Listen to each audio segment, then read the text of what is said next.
Okay, so before we start, I'd like to address the annotation that comment had in the video. Granted, yeah, you say you're aware of the criticisms toward this video, but the way you went about this bothers me. For one, you only spent a paragraph saying that you got these comments, and spend the rest of the annotation saying, guys, enough, do not spam, not good. Well, does that make their points inherently wrong? After all, you don't really admit that you're wrong on anything, you just talk down towards your viewer base. Also, if your only real retort is, I've improved, then how does that make the problems here go away? Not to mention, what if people don't want to watch your videos, and are only focusing on this video in particular? I can get behind the idea that you're not proud of this video, but A, you don't mention this, and B, there's a better way of pointing this out. Don't accuse people of spamming you, because not everybody's going to check the comment section, so not everyone's going to know if they're spamming or not. Also, claiming the audio issues are the fault of YouTube. Well, why now? Why not all the time? Is that why Doodle's editing is whack sometimes? Hey Doodles, it's not your fault, it's YouTube's! So a bonehead, a pair of Poketubers, and an Espion all walk into a bar. And the bonehead says, ouch!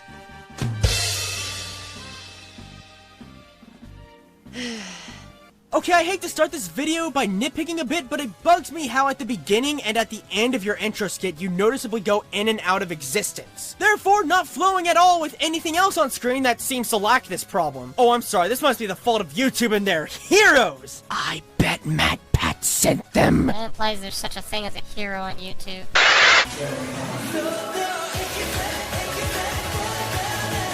Alright fuckers, let me say this. This intro is so infuriating. Why? Because it could be better, but it falls so fucking short. What's to blame is the actual animation behind this intro. There is nothing that's cohesive about this. Skull and Espion's characters just skip ahead to their stopping place rather than smoothly going over there like any normal keyframing. There aren't any transitions either. It just comes and goes, and not in a good way. No fades, no transition plugins, no good keyframing throughout the entire video? Well, except for where you show the title of the video, but why couldn't the rest of the intro be like this? This intro's a fucking PowerPoint presentation more than anything. Heck, most of the effects you were going for aren't even that complex. In fact, our buddy Ryan Mills made your entire train wreck of an intro with the same direction you wanted to take and not using any complex editing tricks.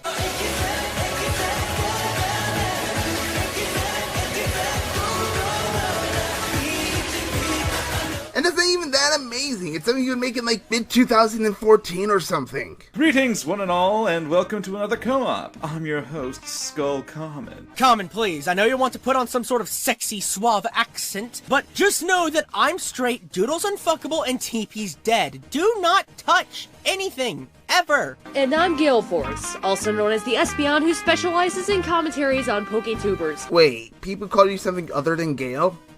What other secrets have you been keeping from me? Which is why I'm here today. And today we're coming— Hey, Common! Why did you keep that pause in? Like that? For as long as you did? Was this the fault of YouTube? And today we're coming a familiar face on my channel, Dobbs, as well as another Poketuber whose winding note is Tricky Wee. But before we begin this commentary, I do have to say something. Surprisingly enough, recently a Poketuber got in contact with me and we had a long discussion. Out of respect and privacy, I will not name the Poketuber, but you know who you are. We hashed a few things out and I need to make this perfectly clear. My videos on Poketubers or videos on other content creators have no malicious intent behind— You know, I really want tacos. But, okay, I get that your point is that you're not out to start a lynch mob and intend to be civil, but didn't you make an abridged version of this already in your disclaimer? Just saying, pick one, you dick. 10 out of redundancy. What potato again? Just reminding you guys that I'm still here. I see these videos as more as a debate on the subject matter and as a means to deliver criticism in an entertaining fashion. Oops! Common, did you mean to cut that too soon? Alright, I know it's not as egregious as later in the video, and oh boy, we'll point it out then too. But it's still noticeable here. Consider it a nitpick if you will, at the moment, but oh, trust me, you'll understand why it's not later. Was that YouTube's fault as well? Not only for the people who made the video, but for my own viewers as well. Any jokes or things of that nature should be taken as just that, joke. Joe? Like JoJo's Bizarre Adventure? Is that a JoJo reference? Oh, but it was a slip-up, you may be thinking. Considering the amount of slip-ups made in this video, it gets all the more distracting when you begin to notice them as time goes on. I mean, YouTube fucked the audio according to you. Wouldn't that be an incentive to go back and try again? At least then we'd have fewer problems on our hands. Hey Ty, I break you neck. What are you, fucking straight? Not that editing slip-ups can't still happen, especially in a 40-minute project, but this isn't the last time this will come up. This is Dobbs here, bringing you another Pokemon video. And in this video, I'm going to show you 10 of the most overpowered Pokemon you will ever see. And just a disclaimer, this is a list of Pokemon that are overpowered compared to how they're known, not overall. And here we already have a problem. Which circles of fans did you use for the how they're known part? Maybe if you would have explained this part in advance, we wouldn't have these huge question marks over our heads. And before he puts a disclaimer and an annotation saying that he focused on casual fans and the hardcore fans remembered the Mons wrong. And given later entries, I can't help but suspect that he really did focus on the casual fans. Okay, from what I could decipher from Gale being partially drowned out by the background music, wouldn't the concept that he said how they're known imply that he's speaking for the general public, casuals included? Sure, he could have explained that more, but if we just use 2 seconds to think about it, wouldn't that conclude that he means Pokemon that, if you happen to be a run-of-the-mill player of the series and not some super competitive fag, would surprise you on how broken they are? Seriously, Gale, this isn't an Aesop Rock album we're dealing with here. It's pretty easy to understand. No one here listens to Aesop Rock. And also, we have a very special guest for this video. Allow me to introduce Tricky Wee. Hey guys, this is Trickiwi, but you could call me Tricky. And if you don't know who Tricky is, she's a YouTuber who does Pokemon Top 10s, Sun and Moon news, and music videos. You can debate whether or not her top 10s are even worth watching, seeing as how most of them focus on Pokemon fusions and other fan-made stuff that has little to do with the games proper. Guys, want to reenact this part to help show Gale what's wrong with this interjection? Hey, this is my co-op partner. They do countdowns. Yes, but are they good countdowns? Oh, heck off! That's not the point, you little nit. Stating whether her countdowns are worth it or not, Tricky still does countdowns. Also, guess what? Fan-made Pokemon stuff has its audience. What about those people? If anything, Tricky's videos would be right up their alley. I mean, hey, could be worse. She could be discrediting the entire Pokédex because of a fan theory. Wait. That being said, unless the Pokemon fusion becomes more than just a fan game, her top lists really don't do much in my opinion. Yeah, sure, Common. Your opinion is all well and good, but here's a fun little query. What does this have to do with the video? What does yours or Gale's opinion, for that matter, or Tricky have to do with anything? And again, what exactly does the fact that she makes fan-made related content have to do with the quality of her videos? I mean, maybe she just enjoys looking at fan-made things, and there's nothing wrong with that, you freaking nit. So be sure to check her channel out. If I had to recommend 2 videos, it would definitely be these 2. And also, we're doing another video on her channel, Top 10 Pokemon that could take over the world. So be sure to check out that video after this one. So without further ado, let's get started. Call this a nitpick if you want, but Common, why didn't you skip or fast forward through this part of the video? Everything after bringing up Tricky's countdowns and their art add nothing to your video, neither to the arguments they bring up or to yours. It's small, yes, but he could have done, I don't know, something.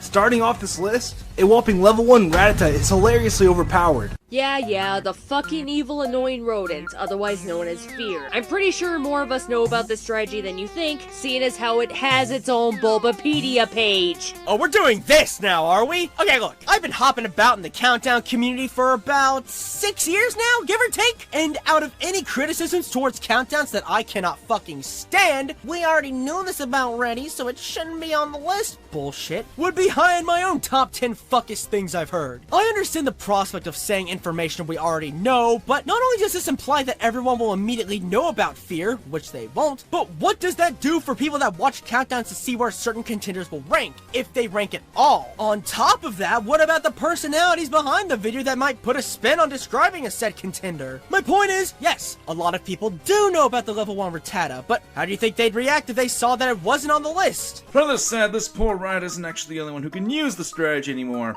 Over 30 other Pokemon can actually use it. When Swinub, all 3 versions of Wormadam, and even Baskin can pull this strategy off, well, the rat kind of loses its fear factor. Okay, yeah, that's good and all, but how does that suddenly make the Rattata not a good contender? Maybe you meant that the Fear strat as a whole should make the list? Well, A, you don't bring that up, and B, this suddenly makes the Rattata not good? Let me tell you something, Common. We're all commentators here. Does that mean you're suddenly less commentator-y? And Rattata not being the only one that can pull it off doesn't mean that what Dots would say doesn't apply to Rattata. Oh yeah, because other guns can fire off BBs, that must mean getting shot by a BB gun also doesn't doesn't fucking hurt. Try again, Common. There, Doodle, you got your try again fix. You can break my neck tomorrow. And here's why. If you breed a Rattata with Endeavor, You spelled Endeavor wrong, even when using the British-Canadian variation. It's called spell check. Use it! Who cares? That's honestly so insignificant to the entire freaking video. or a quick attack, you are definitely capable of taking out most of the champions in the Elite Four. And here's the strategy. You give your level 1 Rattata Focus Sash, let the opponent's Pokemon attack you, live with 1 HP, attack back with Endeavor, and then finally finish the target off with a quick attack. And if you don't know what Endeavor does, it causes the opponent's HP to change so that's equal to yours. Therefore, 1 HP Pokemon for days. It's too bad you can't do this on Ghost-type Pokemon, because if you could, it might just actually be possible to sweep the whole Elite Four with just level 1 Rattata. I doubt that, since for one thing, strategy can be used only once per battle, since the Focus Sash is a consumable held item. This is obvious knowledge, but you can't equip items mid-battle either. Secondly, even if you do manage defeating Elite Four members' first Pokemon with this strategy, that leaves you with a 1 HP Rattata over for the next one to hit, since you have to use Endeavor to make the strategy work again. But there is a way around this, by taking advantage of the AI, since a lot of the time the AI of the Elite Four will use items on their mons to restore their health. It's during that time that you have to make use of Rattata's other moves for the strategy, aka Double Team to raise its evasion.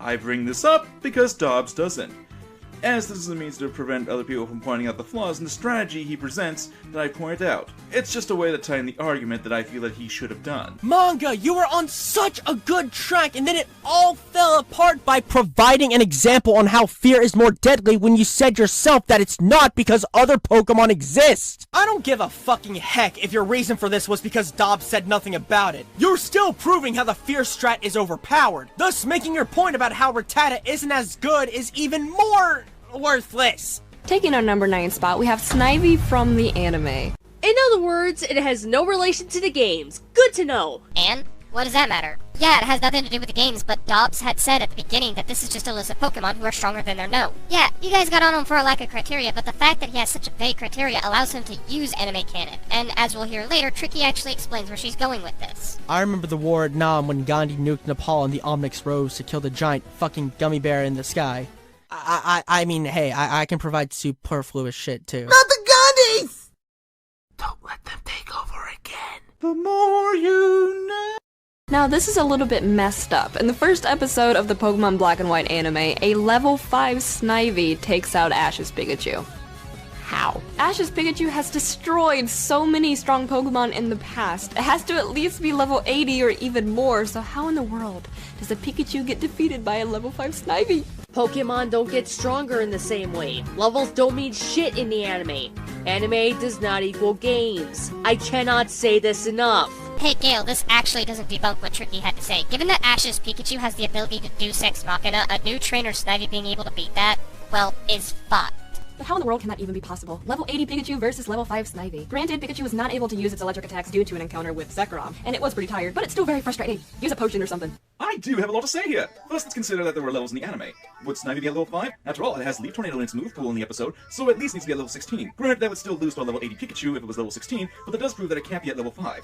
And there's no real guarantee that it couldn't be at a higher level. Secondly, you're kind of making an assumption on the Pikachu's level here. And thirdly, there have been other times where Pikachu has lost or struggled against other Pokemon that, if Pikachu retained its level status throughout the series, should have won against because of the level advantage. Bugsy's Scyther, Whitney's Miltank, Rock's Rampardos, Fantina's Drifblim, and I think you get the idea. Two of said Pokemon that I mentioned also being Fly-type, meaning they would have additional disadvantages other than the level. Yet still won against the Electric Rodent. But let's compare. Everyone who you referenced as an example were gym leaders, people who were already significant trainers, enough to lead official Pokemon League gyms. Whether Snivy was level 5, 16, or whatever, it's still a Snivy trip recently received as a starter. That's the thing, you expect a lot more out of a gym leader. You don't expect a lot out of a freshly trained kid starter Pokemon. Heck, he lost to a Bellsprout. Bellsprout! Yeah, Pikachu lost to a Bellsprout.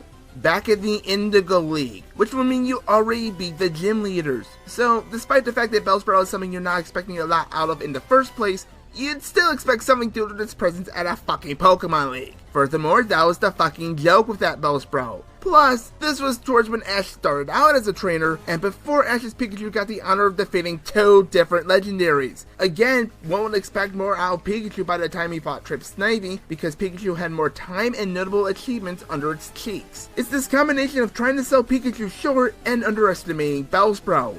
GG. The only other conclusion would be Ash started his adventure only a few months ago and Pikachu is still very, very weak. But isn't this the same Pikachu that took out a freaking Dragonite in the Orange League? This anime is very confusing. Dragonite's part flying, meaning it takes neutral damage from electric attacks. Snivy's pure grass, meaning it takes half damage from electric. I'm pretty sure it's that simple in the anime. No, because what's context? The Dragonite that Pikachu defeated was at the Orange League, which was still early enough to where Pikachu likely wasn't as high of a possible level as it could have been at the end of the Sinnoh series, but also likely strong enough anyways. Yes, the Dragonite had to fight Ash's Charizard, Squirtle, and Tauros beforehand, but at the same time, this is the same Dragonite that somehow managed to use 10 attacks across 2 episodes. And I remind the audience that Snivy was recently gifted because the Dragonite Tricky brought up was the main Pokemon owned by the champion of the Orange Islands. You can't even argue with electric attacks having a type disadvantage against Snivy because guess what? Tricky brought up that Pikachu couldn't use them. Granted, Pikachu was not able to use its electric attacks due to an encounter with Zekrom. The only argument one could bring up was that Pikachu didn't have its electric attacks at all, but to use a more recent example, this was also the same Pikachu that 3 episodes prior, managed to KO a Latios. A trained Latios. One that sustained a bit of damage beforehand, yes, but a Pikachu should not normally be able to take down a Latios unless it had the fear strategy going on. TLDR, it's not that simple, and TP should probably stop stealing this commentary. Is that also YouTube's fault? Not counting the patch in the Pokemon League where AJ Sandshrew managed to cheat the typing system and use Dig on Ash's Butterfree, which if I remember right, Ash called AJ out for, albeit indirectly. It sounds like a stretch, but bear with me.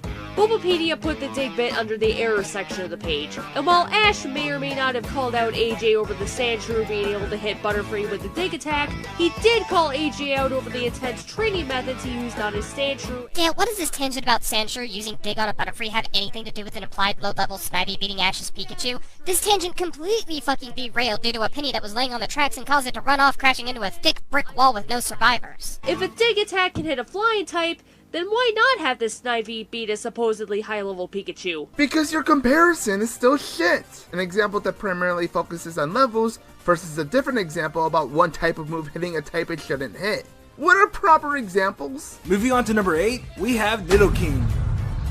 In Pokemon Red, Nidoking was definitely a great Pokemon to have. But what if I told you that he was game-breaking? Now if you didn't know, a male Nidoran was obtainable very early in the game, even before Viridian Forest. Not only that, by the time you made it to Mount Moon, your Nidoran should have already evolved to Nidorino, and was ready for the Moonstone. Keep this in mind for later. Call this a nitpick, but shouldn't have been a better Pokemon to have in Yellow? I mean, in Red and Blue, it couldn't learn the useful move Double Kick until it was in its 40s, while in Yellow it could get it at level 12. I'm just a little confused why he specifically said Red here. Because his point is still applicable to Pokemon Red. It's better in Yellow, but his argument applies to Red, Blue, and if you're Red with Luigi, Green as well. How hard is it to understand that? So right off the bat, you had a Nidoking ready to face Misty. Yeah, using a mon that's weak to water-type moves against Misty.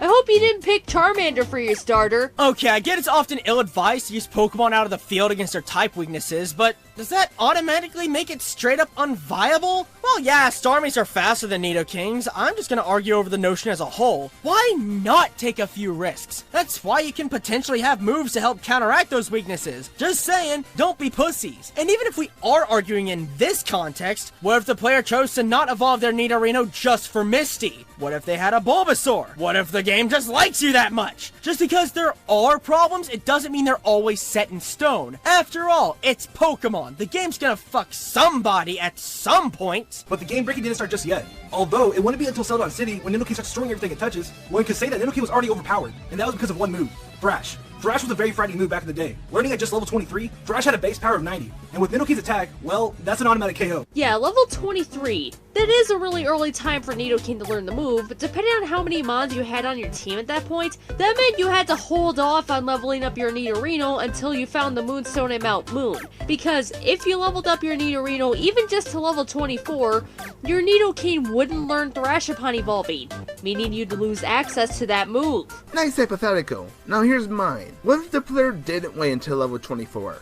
What then? Plus, there's Nidoking's potential to learn Mega Punch via TM and Horn Tag via level up, competent moves in their own right for an average playthrough, and a Nidoking can always use those. But anyways, in order for your Nidoking to become a god, you would first need to buy a couple of X accuracies in the TM Horn Drill.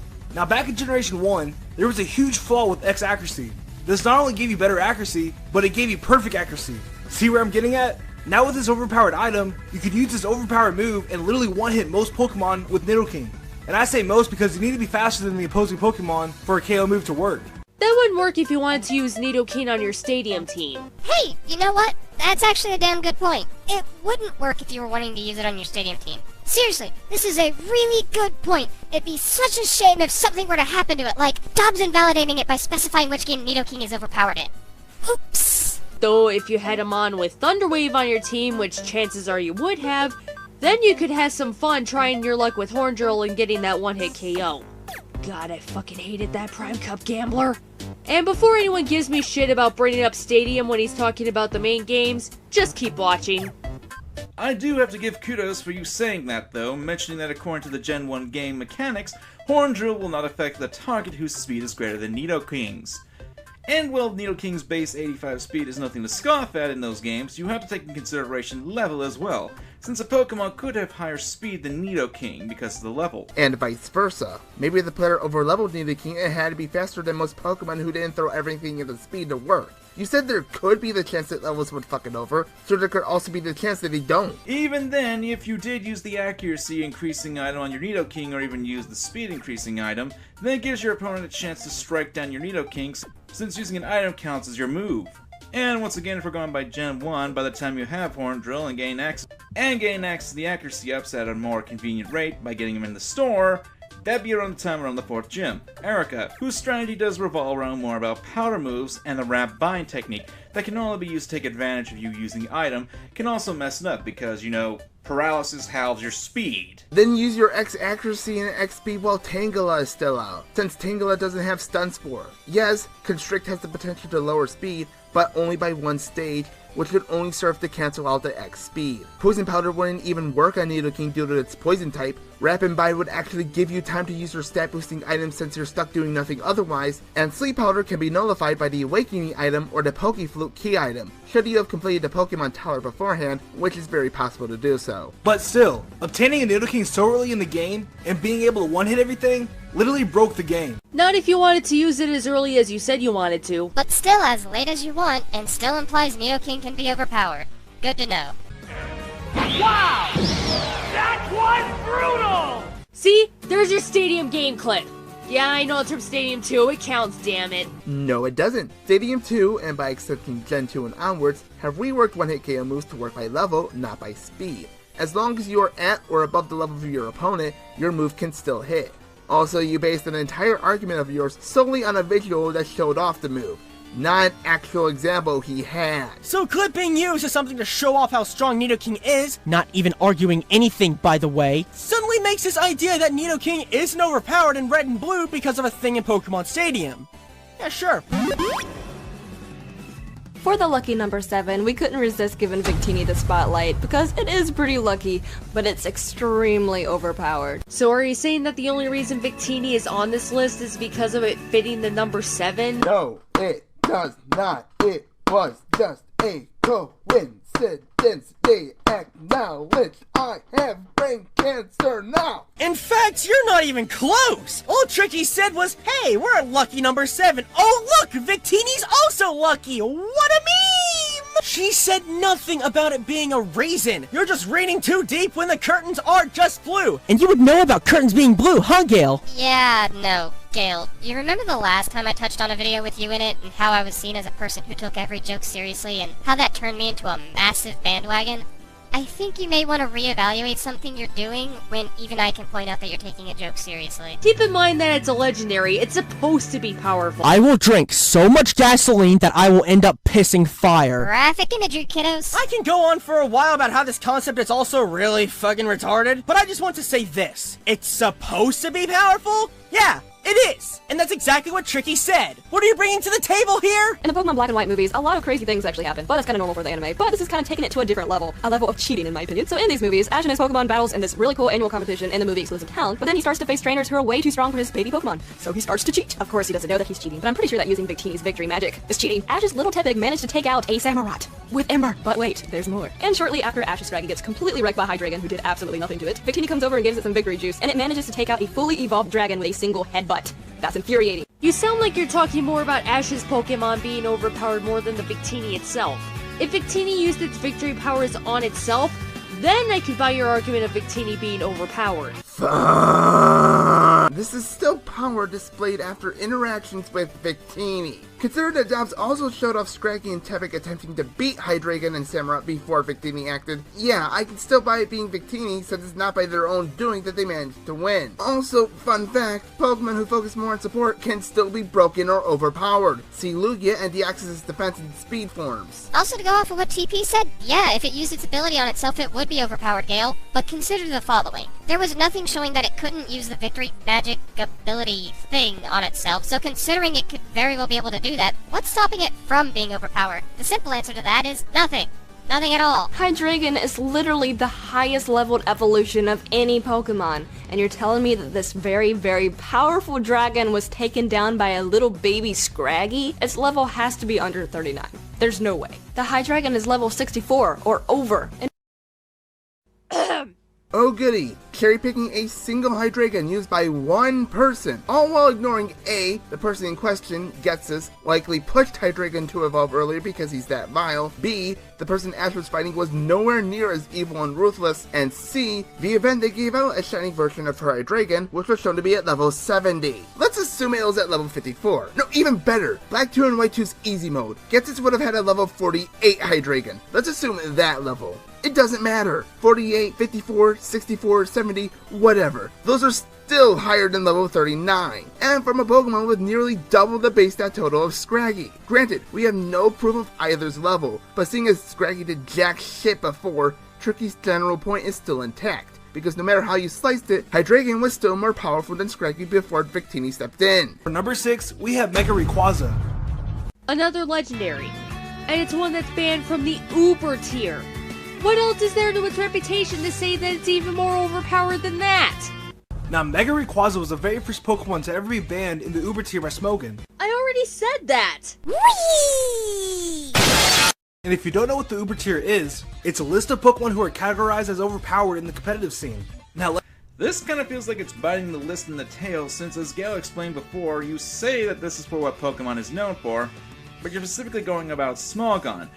You know, the unofficial community for the competitive scene. Something that people who are only interested in competitive battling would know about. Yeah, Dobbs is referencing something that's mostly known by competitive players, as in likely not casuals, who are the type of people discussed earlier, mainly by Doodles, as the people who would be surprised as to how broken it was. You're going all over the place, you know. let's just let that sink in. Mega Rayquaza is too overpowered for the overpowered section. Comment, I can still hear your background music during this segment. Did you forget to cut it? moving on to number 5, we chose Pikachu from Super Smash Bros. 64. Now back in the day, Super Smash Bros. 64 Pikachu was ridiculous. Not only did Pikachu have one of the best recoveries in the game, it had a very unique attack combo that could be completely unpredictable. Pikachu had amazing offstage and edge guarding game. Usually in Super Smash Bros. You have to predict the opponent's recovery move. With the other characters, it's kind of predictable, but with Pikachu, it's a completely different story. Yeah, that's kinda why Quick Attack's range got shortened in Melee and trade for the move being able to do damage in that game. From Super Smash Bros. 64. Ty, you mind taking this one? Aww. Pikachu's recovery has so many angled options for 2 quick attacks. So then you have to predict where Pikachu is going to go, and then on top of that, you have to try to attack him before he makes it to the platform. That could be a little stressful. Not only that, Pikachu has an amazing backwards kick. Pretty much all of the other characters in the game have a very bad recovery, so it's very easy to punish them. Examples, please? With that flexibility, Pikachu's in an S rank in almost every Super Smash Bros. 64 tier list. And it remains in the higher tiers in the newer Super Smash Bros. Games as well. Pikachu's a beast, and I want Super Smash Bros. Pikachu on my team.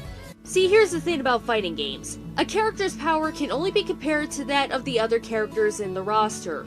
Yes, there are characters in fighting games whose powers are blatantly broken, such as those of Cliff and Justice in the Guilty Gear games. But this ain't Cliff and Justice from Guilty Gear. Yeah, it's not. So, how does Smash 64 Pikachu being overpowered in the context of that suddenly equate to fighting games outside of Smash? If what you say is correct, then Pikachu's recovery move, not Pikachu himself, only seems overpowered because the recovery moves of the other fighters are just that poorly programmed. Sure, it sounds minimal, but at the end of the day, it's still something that Pikachu has. A great recovery and excellent punishing tools that justify being overpowered because not only do other characters simply do not have these options, but the options that Pikachu has can easily counter the weaknesses that the other characters in the roster have. But we know this isn't the case because Quick Attack was reprogrammed in Melee to have a shorter range.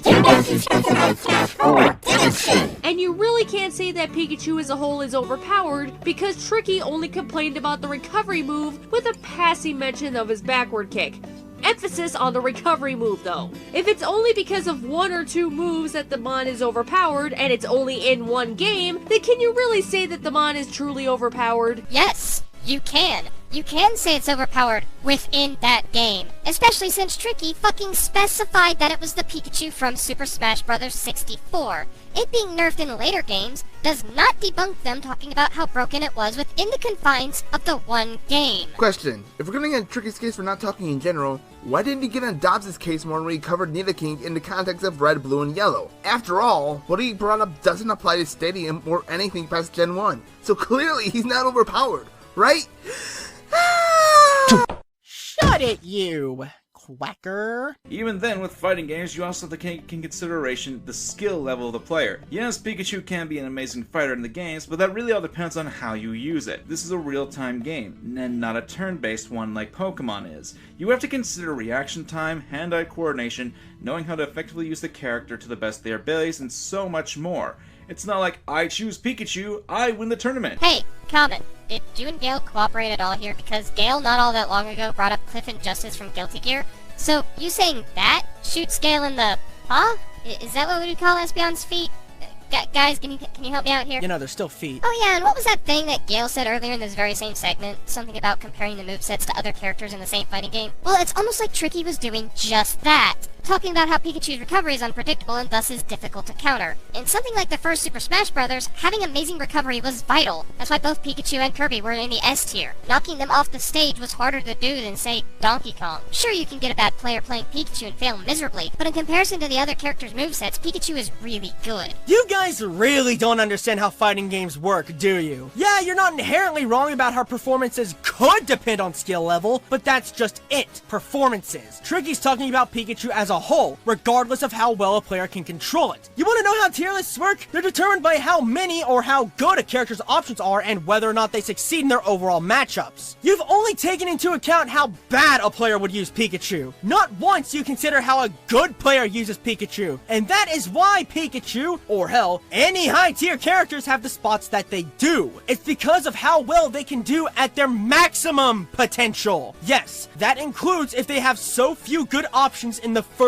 place, because at the end of the day, it's still something that Pikachu has that can overpower the opponent. You understand quality over quantity, right? Yeah, that. We chose Torchic from the Pokemon X and Y event, and here's why.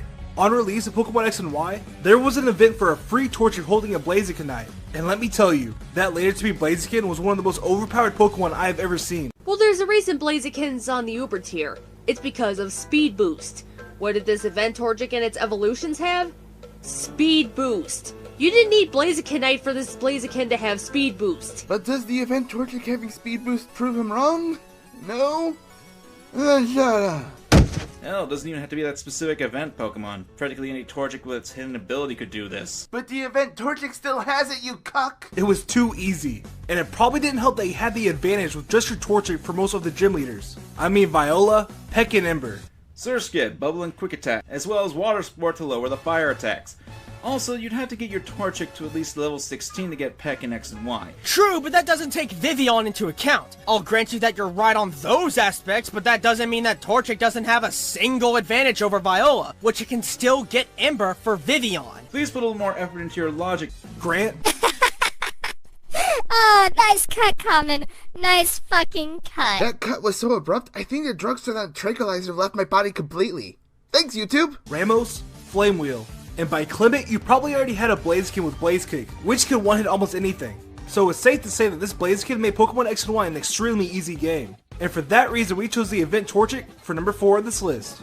It's not like XY games were universally considered some of the easiest Pokemon games in the last few years. Not with the broken experience share, the confirmed low-leveled AI, the changed experience system, and many, many more reasons. Nah, it was all about the Torchic. Forget the Helix Fossil. All hail the Torchic. It can still be overpowered even in the context of Pokemon X and Y. The two being easy don't discredit Dobbs on how Torchic itself could make X and Y easy. Have you noticed the pattern yet? Please tell me I'm not that crazy. And follow along with me on this. The fact that Blaziken has so much complementing it in Generation 6, couldn't you make the argument that the experience share in X and Y could make Blaziken easier, and gives you the ability to level him up faster so he could get to abuse those vanities quicker, which would kind of explain why they specifically chose the event Blaziken from X and Y. Sure, Dobbs doesn't explain that, but given everything you both gave here, it kinda makes sense. This Pokemon helped out Izuru Yoshimura win the 2008 Pokemon Video Game Championships at level 1. And that Pokemon is Smeargle. You probably wouldn't have expected this Pokemon to be anywhere near powerful back in 2001, because it probably wasn't.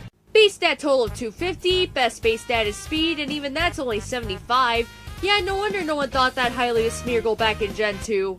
Gail, did you have a mental stroke, woman? This is an absolutely pointless interjection. This little painter didn't actually become recognized as a strong Pokemon until 2007, so why does 2007 give this Pokemon any significance? It's because that is the year that Darkrai was discovered. Darkrai has a very powerful move called Dark Void, and this targets all enemies and has an 80% chance of making them fall asleep. You know how annoying that is. Smeargle's signature move is Sketch, and this gives it the ability to copy any move that it sees in battle. On top of that, if a Smeargle has its special ability Moody, it can raise a stat by 2 stages and lower another by 1. Which is banned by Smogon, by the way. It may be allowed in the VGCs, but it's still banned by Smogon for a reason. Whether it's a good reason can be debated, but it's still banned for a reason. Okay, first off, if it was banned for a reason, then wouldn't that imply of how good Moody is, thus supporting the idea of how Moody Smeargle is overpowered? Secondly, if it's allowed in the VGC, which Tricky brings up, then what does pointing out how it's banned in Smogon have to do with anything in the first place? Not to mention, what if a group of players don't want to play by Smogon rules? What if they just want to do whatever the fuck they want? Is there some sort of hierarchy that automatically bans people from playing Pokemon just for a simple battle outside of a tournament? Is Mega Rayquaza Hitler? Quitler? Actually, let's turn back to the Mega Rayquaza section of the video. You know, where Common got onto Dobbs for bringing up Smogon, since it was an unofficial tier list known mostly by the competitive scene. Yet here you are, Gale, breaking up Smogon, the unofficial tier list known mostly by the competitive scene. I don't even... So if you were up against a Smeargle who had Moody that raised its accuracy, you would be in a world of pain and sorrow. The likelihood of Dark Void actually missing your Pokemon is highly unlikely. If you play your cards right, Smeargle will always live for at least 2 turns. So it's the player, not the Pokemon. And even then, it's situational. You're fucking kidding, right? If it's something that Smeargle has, then it's something that Smeargle has. The problems don't suddenly go away despite the skill level. Yeah, it's situational, but that doesn't mean the best case scenarios are automatically irrelevant. All you gotta do is use Fake Out on the opponent and then live with a Focus Sash. So if its victim happens to have a very handy move, it could use it against them and win. And that is why we think that Smeargle deserves a spot on this list. That one Smeargle is overpowered at number 3 on this list because it lucked out like all hell. Yeah, that makes a lot of sense. No, not even close. She brought up the one Smeargle that won the VGC as an example. Tricky then went on to talk about all Smeargles since, fun fact, all Smeargles can use those tournament winning tools too. Well, at least the ones that have Moody, but then again, that's something that still can be accessed by any Smeargle ever. So, you know, just kind of forgot to put that in the script, but there it is, so... fuck off. Also, how is Smeargle stronger than Mega Rayquaza? I'm seriously asking here. You're taking a Moody for Smeargle, an ability that's completely randomized, and Mega Rayquaza is known to be a speed demon. Mega Rayquaza could easily wipe the floor with Smeargle, and heck, it'd even probably do the same thing with Blaziken.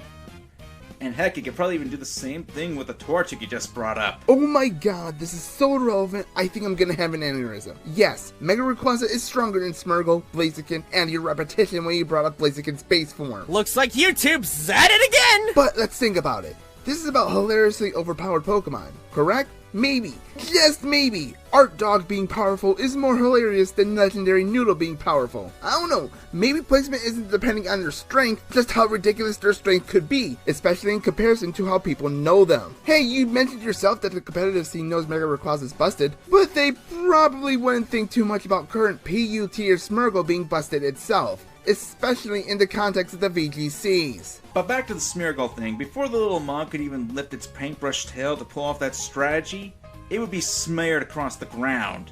Why? Because Moody activates at the end of the turn, and unless Dark Void has priority, which it doesn't, You're leaving your Smeargle out in the field as a target. Granted, this is Pokemon and there are ways around this.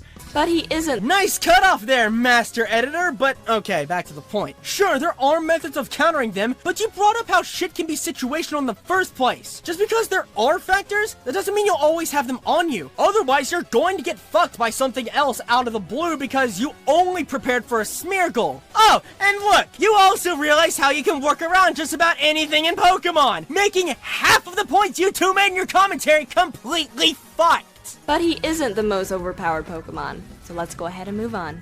No shit, we still got 2 more. Thank you, I could not read that number 3 in the corner. Yay. Hooray for repetition due to the fact you two didn't at all cooperate. Hooray for repetition due to the fact that you two didn't at all cooperate. Hooray for repetition due to the fact that you two didn't cooperate at all. Rex's Scyther is tied for being one of the most fastest Pokemon in the league.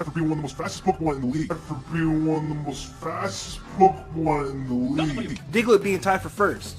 No. Scyther's base speed stat is 105, while Diglett's base speed stat is 95.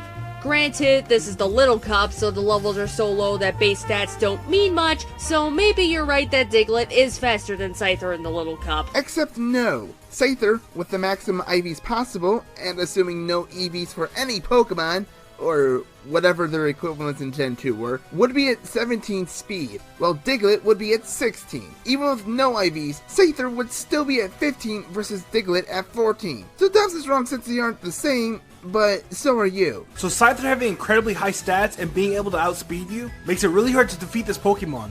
5 common weaknesses, 1 being a double weakness to Rock, would be glad to prove you wrong. Dubs mentioned speed, right? You know, the thing that determines who goes first in a turn? Meaning that, with Scyther's already high attack, could pick off a lot of its opposition with at least neutral damage. Also, here was another chance for you to add into the why is Scyther's more difficult since, guess what, there is another Scyther you faced in the previous version of the Cup. Its move pool. Reversal, Hyper Beam, Steel Wing, and Wing Attack. Ty? Oh, so I did need to elaborate on my last point. Gotcha. Most people say it's an automatic loss because of that Scyther. Because that Scyther makes it very challenging when using rental Pokemon. That's why you breed and use your own team. Yeah, breeding up to 6 Pokemon can be a real pain in the ass, but you gotta do what you gotta do. Does that automatically mean that you're still going to have an easy time with a Pokemon like that in a Little Cup? Comment even brings up how, while playing a franchise like this, a lot can happen. Did you two even consider cooperating here? Furthermore, how does that defeat Dobbs' point? Because as far as I can tell, Scyther would still be able to overpower the Rento Pokemon you had available. And no amount of breeding in Gen 2 or battery searching because it ran dry and now you can't save your Pokemon Silver. Mommy, please let me go replace it! None of that would change the Rento Pokemon Stadium 2 provides. The only real strategy in defeating this league lies with an Abra that knows all the elemental punches, Thief, and is holding a Gold Berry. Because at such low health, a Gold Berry will almost always heal you to full health, and Thief will still be the opponent's item. Huh. I didn't breed an Abra for my team, but I'll keep that in mind. What in the heck just happened to your audio? One moment we had sound that, while weak, could at least be heard in both ears. Now, Gil just went to mono. Earl, your partner's face should be in stereo. Stay the fuck consistent! Classic YouTube. Back at it again. Can you fucking not? Given how easy those TMs are to get, it shouldn't be that bad. The Goldberry might be another story, though. The Psychic type I had on my team was a Smoochum with Psychic, Ice Punch, Thief, and Shadow Ball. Why does it have both Thief and Shadow Ball? Because sometimes it needs that physical attack, and that possibility of a special defense debuff can really help out. The days when Shadow Ball was a physical attack that could deal a special defense debuff. And now it's back to stereo! What? Aw, now my right ear is yelling at my left ear because he has to share. Well, tell your left ear to eat a dick and share the space for fuck's sake. But my left ear did nothing wrong. He just wanted alone time. Neither did the right. And look what's going on. Fix your shit. Fucking YouTube. Weird times, huh?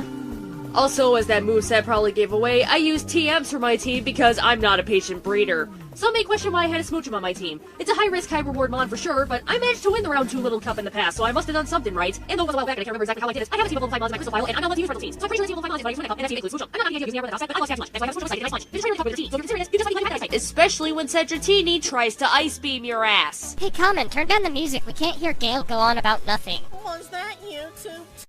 Seriously, Gale, what was that tangent? What did it amount to? What purpose was there? Did it address anything? No. Was it a joke? Well, if it was, it went on for too goddamn long and it hurt the pacing of your humor. Whatever kind of humor you were going for. The only thing I could come up with was that you had nothing to say here, so you thought it would be a brilliant idea to rattle on about how you used Smoochum instead of Abra in a team to win some sort of tournament or some shit. It doesn't make Dobbs wrong in any way. In fact, it just kind of seems like an I agree interjection. Which on its own is a problem because you decided to pad out this video with a whole lot of nothing. Combined with the length of said pointless tangent, it just made this whole fucking thing tedious and I tuned out the first 7 times watching it or so. Gale, you've been doing this for how many years? You should know better than this. What about people who don't have the expansion pack for the N64, meaning they can't use non-rental Pokemon? Or hell, how about people that didn't bother and used rental Pokemon anyways? I know it's a hypothetical, but the same is applicable to your Smoochum and Dobbs' Abra, so it's worth considering at the very least. And unlike with your hypothetical, it's one that is readily available to anyone who has access to Pokemon Stadium 2. But for being such an overwhelmingly powerful Pokemon that's hard to beat with what you're given, we chose Scyther for number 2. Just use a Diglett with Rock Slide. Problem solved. Gale, I'm gonna let you finish, but Manga Comment is being the biggest distraction of all time. Seriously, I don't know why Comment thought it would be a good idea to have a background with a lot going on like that. Especially what with the volleying sound of Comment's head going thunk. But it distracts from your second tangent here and it makes it difficult to focus. It's not even that good looking of a distraction either. Once again, you show that you're inconsistently awful at maintaining a decent keyframe animation. The skull just jitters away from one lunch meat to the next. Hell, they even have the same issue too. Don't make me say the Y word again. Use a Ditto and a Dugtrio with Earthquake Slash and a Digger Sand Attack, and make sure its last move isn't exclusive to Gen 2 to bring the Diglett. Transfer the Diglett over to a Gen 1 game, teach your Rock Slide with TM48, and transfer it back to your Gen 2 game, use it on your Little Cup team. Hell, if you want extra insurance to make sure your Diglett is faster than Scyther in the Little Cup, before you transfer your Diglett back, you can buy a Carbos, use the missing number trick to duplicate it, and use 10 of them on your Diglett. You said yourself that Diglett is faster than Scyther in the Little Cup, even though I have my doubts, which is part of why I'm recommending you use Carbos on it, but either way, there's the cure to your woes. Now, some of you watching are probably wondering why the fuck I told you all this. Because Dobbs didn't. You'd think that with how overpowered that Scyther supposedly is, and what he said about Diglett being faster, that he would have attempted to elaborate on that. Oh wait, he couldn't because that would have ruined his entire argument. Now, I'd grant you that it would destroy his argument, but not automatically. First off, we already brought up how Diglett's still slower than Scyther, so that wouldn't guarantee it a chance to go first, let alone live, seeing as that physical defense is going up against that physical attack. Secondly, there is only one TM for Rock Slide in all of red, blue, and yellow, and considering how good the move is, there is nothing going against the idea of Rock Slide already being taken by a Mon, let alone one that doesn't fall in the same egg group or even gender. Well, what if they have insurance on that TM? Good for them, but that doesn't speak for the players that already used it. Thirdly, yes, Dobbs could have brought that up, but with an elaborate way of getting Rock Slide onto your Diglett in the first place, and considering the time it took for you to explain that, he probably shouldn't have. Or at least explain it in a much shorter fashion if he did. Plus, he kinda already brought up his own solution to Scyther. And you did too, outside of Diglett. And you even agreed with Dobbs' original solution. Fan-fucking-tastic. Let me reiterate once more for the team. What did this add to the video? Time? Welp! This is coming from someone who's beaten the Round 2 Little Cup in the past. Not that I remember how I did it, but I did it, so I know what I'm doing. What I'd miss? I dismantled Dobbs' argument for why that Little Cup Scyther is so overpowered and why it's number 2 on his list. No, you didn't. You brought up 2 Pokemon that could be useful in the Cup, and still did not refute Dobbs' point about how much trouble Scyther would give you with rental Pokemon. As for your examples, Ty already covered Diglett, and you said yourself that you don't recall how exactly you got through Round 2 Little Cup, due to it happening a long time ago. Since no details could be brought up for how you won, allow me to pose this hypothetical. What if you managed to get through the fight and the guy never threw out Scyther? Could that be why you won? It's possible he did, but it's also possible he didn't. Thus, Smoochum wouldn't be a proper counter to Scyther since Scyther wasn't ever brought out. And taking our number 1 spot for the most overpowered Pokemon is Kecleon from Pokemon Mystery Dungeon. Kecleon could get pretty scary if you make him mad, and if you even dare to think about stealing from him, you better prepare for a giant battle. If you're not aware of what happens, Too bad said giant battle is the only way for you to recruit Kecleon. That doesn't prove her wrong. Kecleon appears on random floors while exploring the dungeons. If you have some spare change, you can buy yourself a few new items from him. But if you try to steal from his shop, he will teleport to you, hit you with a giant blow, and if you even survive, good luck fighting. Well, yeah, because apparently Kecleon's level range is close to the 90s, if not actually in the 90s. That doesn't prove her wrong. I don't know this for sure because I've never actually played any of the Mystery Dungeon games, but the YouTube video I found while researching this, link in the description, recommended that if you want to recruit Kecleon for your team, you should be level 90 or over and have a friend bow in your inventory. That doesn't prove her wrong. Also, you didn't even put that YouTube link in the description. Awesome work. Because his stats go from a normal Pokemon to a godlike Pokemon while having doubled speed. Well, maybe you shouldn't steal from a shop then. That doesn't prove her wrong. Remember, boys and girls, if you steal, then the chameleons will attack you with bombs.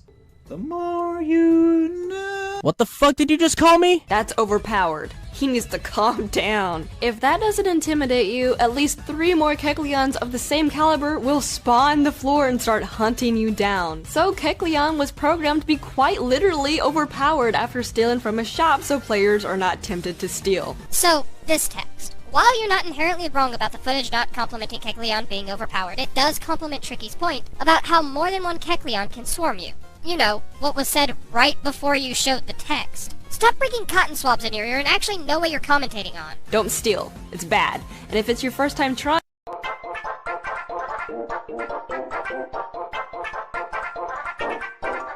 Hey, natural double speed is still overpowered, since it can attack twice after you attack once. Even if the natural power is based on Kecleon's level, considering that for most of your game you're going to be under level 90, combine that with Kecleon being able to move twice, yeah, they add up. The fact that you need to be at such a high level to even deal with them, let alone recruit one of them, only add to how fucking broken they can be in the context of Mystery Dungeon. but for those reasons, we chose Kecleon for number 1. It's not overpowered when its level is high 80s to somewhere in the 90s. I don't know its stats compared to its level, but there's a difference between overpowered and overleveled. Just throwing that out there. But being able to move twice under normal conditions does. Gil, you just admitted to not playing this game before. How the fuck can you prove it's not? Because let me tell you, as someone whose favorite game is in the Mystery Dungeon sub-series, acting twice before your opponent can act once, yeah, makes a world of difference. That's why stuff like linking moves is so useful, because you can act more than once yourself. The fact that Kecleon can do that when every other Pokemon in the game can't is a natural advantage that makes Kecleon more fearsome, especially since more than one can appear. You know, for that brilliant philosophy Gale and Common have with overlevel doesn't mean overpowered, and there's a difference, you sure are doing an outstanding job cluing us all in on what that difference even is. And I think we'll end it here. Final thoughts, Gale? I have a question. Why is Tricky Wee here? No, seriously, I feel like her parts could have easily been done as their own separate video. That anime stuff had no reason to be here, especially considering that Dobbs didn't even say that anything from the anime was going to be covered in this list. This is just one more video to throw into the 2 top 5s that were artificially put together to make a top 10 pile, especially considering that the 2 had no real chemistry to speak of. You know what, Gale? I can say a very similar thing about you in Common's video here. Sure, you had 1, maybe 2 actual moments of collaboration, but the majority of this manga Common co-op is you taking over most of the video with no points at all. But Common made most of the actual points. The question is, why are you here? You clearly had not much at all to say on the matter despite how much you thought you did. I feel like the anime entries were only thrown in because they couldn't think of anything else from any other games, which I honestly find surprising given that something from one of the Stadium games was on this list. And anyone who's played those games will tell you that everything from those games is cheap, and you could probably find more than one mod that's overpowered in both games if you did enough digging. Something tells me that he didn't even beat the first Stadium game or did research into that one. If he did, he would probably know about the Mewtwo battle in the first game. Yeah, it's a 6-on-1 battle, but that Mewtwo has infinite PP. The moveset of the round 1 Mewtwo isn't so bad with Psychic, Thunderbolt, Rest, and Blizzard, but in round 2, Blizzard is replaced with Amnesia. So you better bring your own physical powerhouses, or better yet, a Mewtwo of your own to take this badass down. Now that little Cup Scyther and Mystery Dungeon Kecleon don't seem so overpowered now, do they? Oh, for fuck's sake, stop pulling the whole because X exists, why doesn't sound so bad bullfuckery. It was shit when you did it with the Fear Strat, it's not any better here. A legendary Pokemon once known as the world's strongest Pokemon, and you want to put that on the list when you two criticize Dobbs and Tricky for putting other legendaries on the list. Okay, well allow me to counter Mewtwo's supposed overpoweredness with the strategy you discussed earlier. Paralyze Mewtwo so its speed set would be far less than normal, then abuse one-hit KO moves. While accuracy would remain an issue, speed would not, nor would Mewtwo's Rest, as long as the only moves you used after paralyzing it weren't damaging or dealing confusion. Best part? After successfully paralyzing Mewtwo, you could set the next 5 Pokemon to all use one-hit KO moves, just to make sure you hit. Don't get me wrong, infinite power points is definitely a natural advantage that this one Pokemon has over everything else, but especially going by experience, having multiple Pokemon possessing the ability to act more than once in a turn is more overpowered than infinite PP. I mean, what good is infinite PP if you can't use it? And before you try claiming that paralysis would solve things in Mystery Dungeon, no, because paralysis in those games wear off. And that's still saying that Scyther is more dangerous, but given context of course. Again, take into account there are more restrictions to the Pokemon you can use in Little Cup, Rento, or otherwise. On top of that, the trainer would still have 2 other Pokemon that you'd have to deal with. And with little options to try outspeeding or surviving Scyther's blows, you're fighting a real uphill battle. To compare, Mewtwo is alone and you have a full, unrestricted party of 6. The paralysis to one-hit KO strategy is applicable to both rounds of Mewtwo, and while Mewtwo may be able to boost its special stat in round 2, it can't recover its other stats being lowered, especially defense and speed. Yeah, I took Mewtwo down with a strategy that involved Metapod. Don't judge me. How? It's a long and overly complicated story and I've talked for long enough. Well, considering a few things, the biggest flaw in the video I saw was the lack of going in depth. In all honesty, left a lot out in the open that could be questioned how they didn't really explain their reasoning. I'm curious why Smeargle is over Mega Rayquaza. This is a top 10 list, therefore the reasoning that a level 5 Cypher is stronger than Mega Rayquaza is baffling. I guarantee that if that actually happened, Scyther wouldn't last one turn. They didn't say that Scyther was stronger than Mega Rayquaza, just that it was more hilariously broken. That's what you're missing. Context, context, context. I'm pretty sure you took saying context like that from somewhere. I just Context. Wait a second. Production-wise, yeah, it was good, but frankly that's to be expected. It doesn't really matter how shiny the presentation is if there's nothing really of substance to back it up.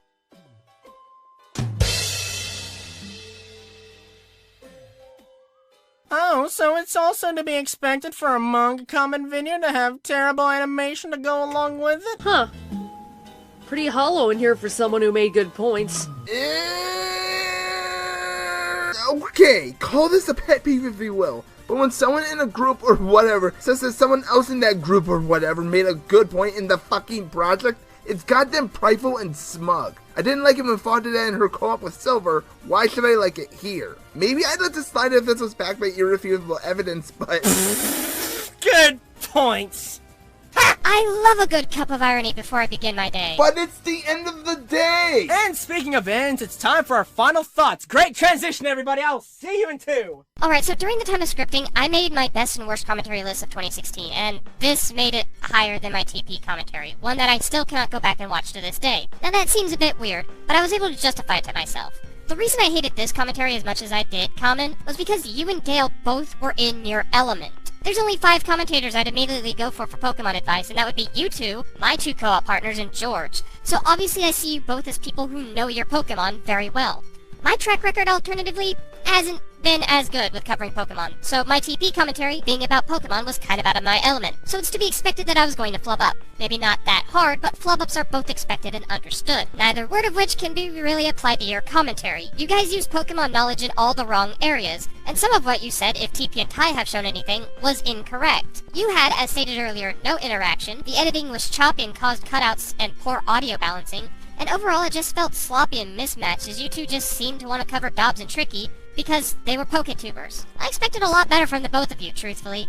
But what happened was you two left us with hands down the most disappointing co-op of 2016. If I can describe this commentary in one word, it would be jank. Seriously, Common, Gale, what the fuck happened here? You know it's sad when the only good things I can come up with this video were the background, Common's OC, and the fact that this video is in HD. Notice how all of the items I listed were purely aesthetic and had nothing to do with the actual content of the video. I'd grant you that neither of you had said anything offensive, but all of these mistakes that were made, such as the shoddy editing and the mostly dumbass points, were enough to make it a contender for the worst commentaries of 2016. You know what's even worse? The fact that 2 commentators that have only been around in the CC for a little over a year as of writing this can easily come up with counter arguments against a veteran. Gale, I understand that you're very knowledgeable in Pokemon, but the difference between flat-out knowledge and, well, this commentary, is that you still have to debunk points by the subject matter. Just because you know a lot, it doesn't mean you're right from the word go. Also, the games don't hold the highest regard in the universe to where you can tie all your points back to. If the debate is anime or whatever, then the refutation should involve anime or whatever. And as for you, Common, this is the first video I have ever seen that was shown to have competent animation for one section, yet was still littered by moments where the keyframing was shit otherwise. I know you're using an editor that's able to utilize functions that are above the movie makers and the iMovies, unless for some fuck of a reason you're using something else for animation, but either stick to the video editor you're using,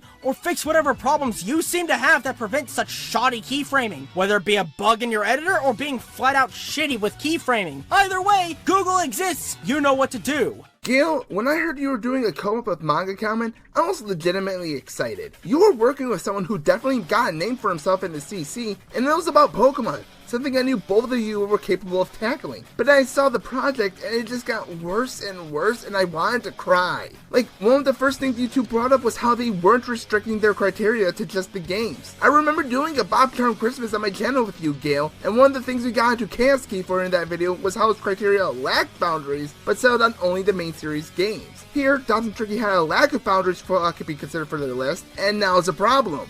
What happened? I guess the lack of variance in what Chaos Key picked out doesn't really go against what he thought was dark and creepy, but the opposite doesn't go against Dobbs or Tricky and what they thought was hilariously overpowered. So what if they used Pokemon from the anime? So what if they restricted a Pokemon to a single game? Counter the opinion, fine, but, and this is a fault I'll admit plagued that trap on my channel all too much, challenge it with something that actively argues why it's there, why what they said was downright wrong. That was something I could still go back to the original BOP Charm video we did over a year ago and see more of. Here are the few points I could see were small, almost nitpick-like arguments. And then that entire point about Diglett and Smoochum during the Scyther segment. Something that I'll admit I skipped every time I watched this video up until I had to write against it. Why? Because those were 4 minutes of poor audio and visual editing that amounted to nothing. The most they did was reinforce Dobbs' point about needing non-rental Pokemon to beat it, aka not proving him wrong or really devaluing Scyther's place on the list.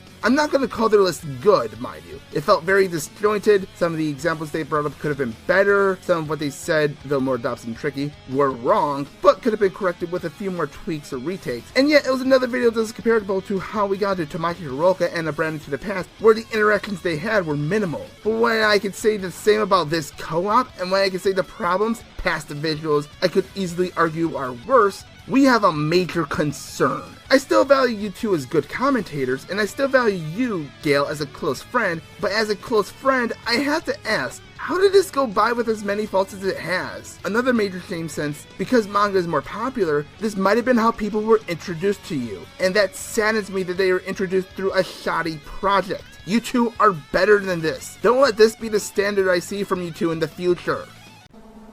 Hey guys, your humble host here.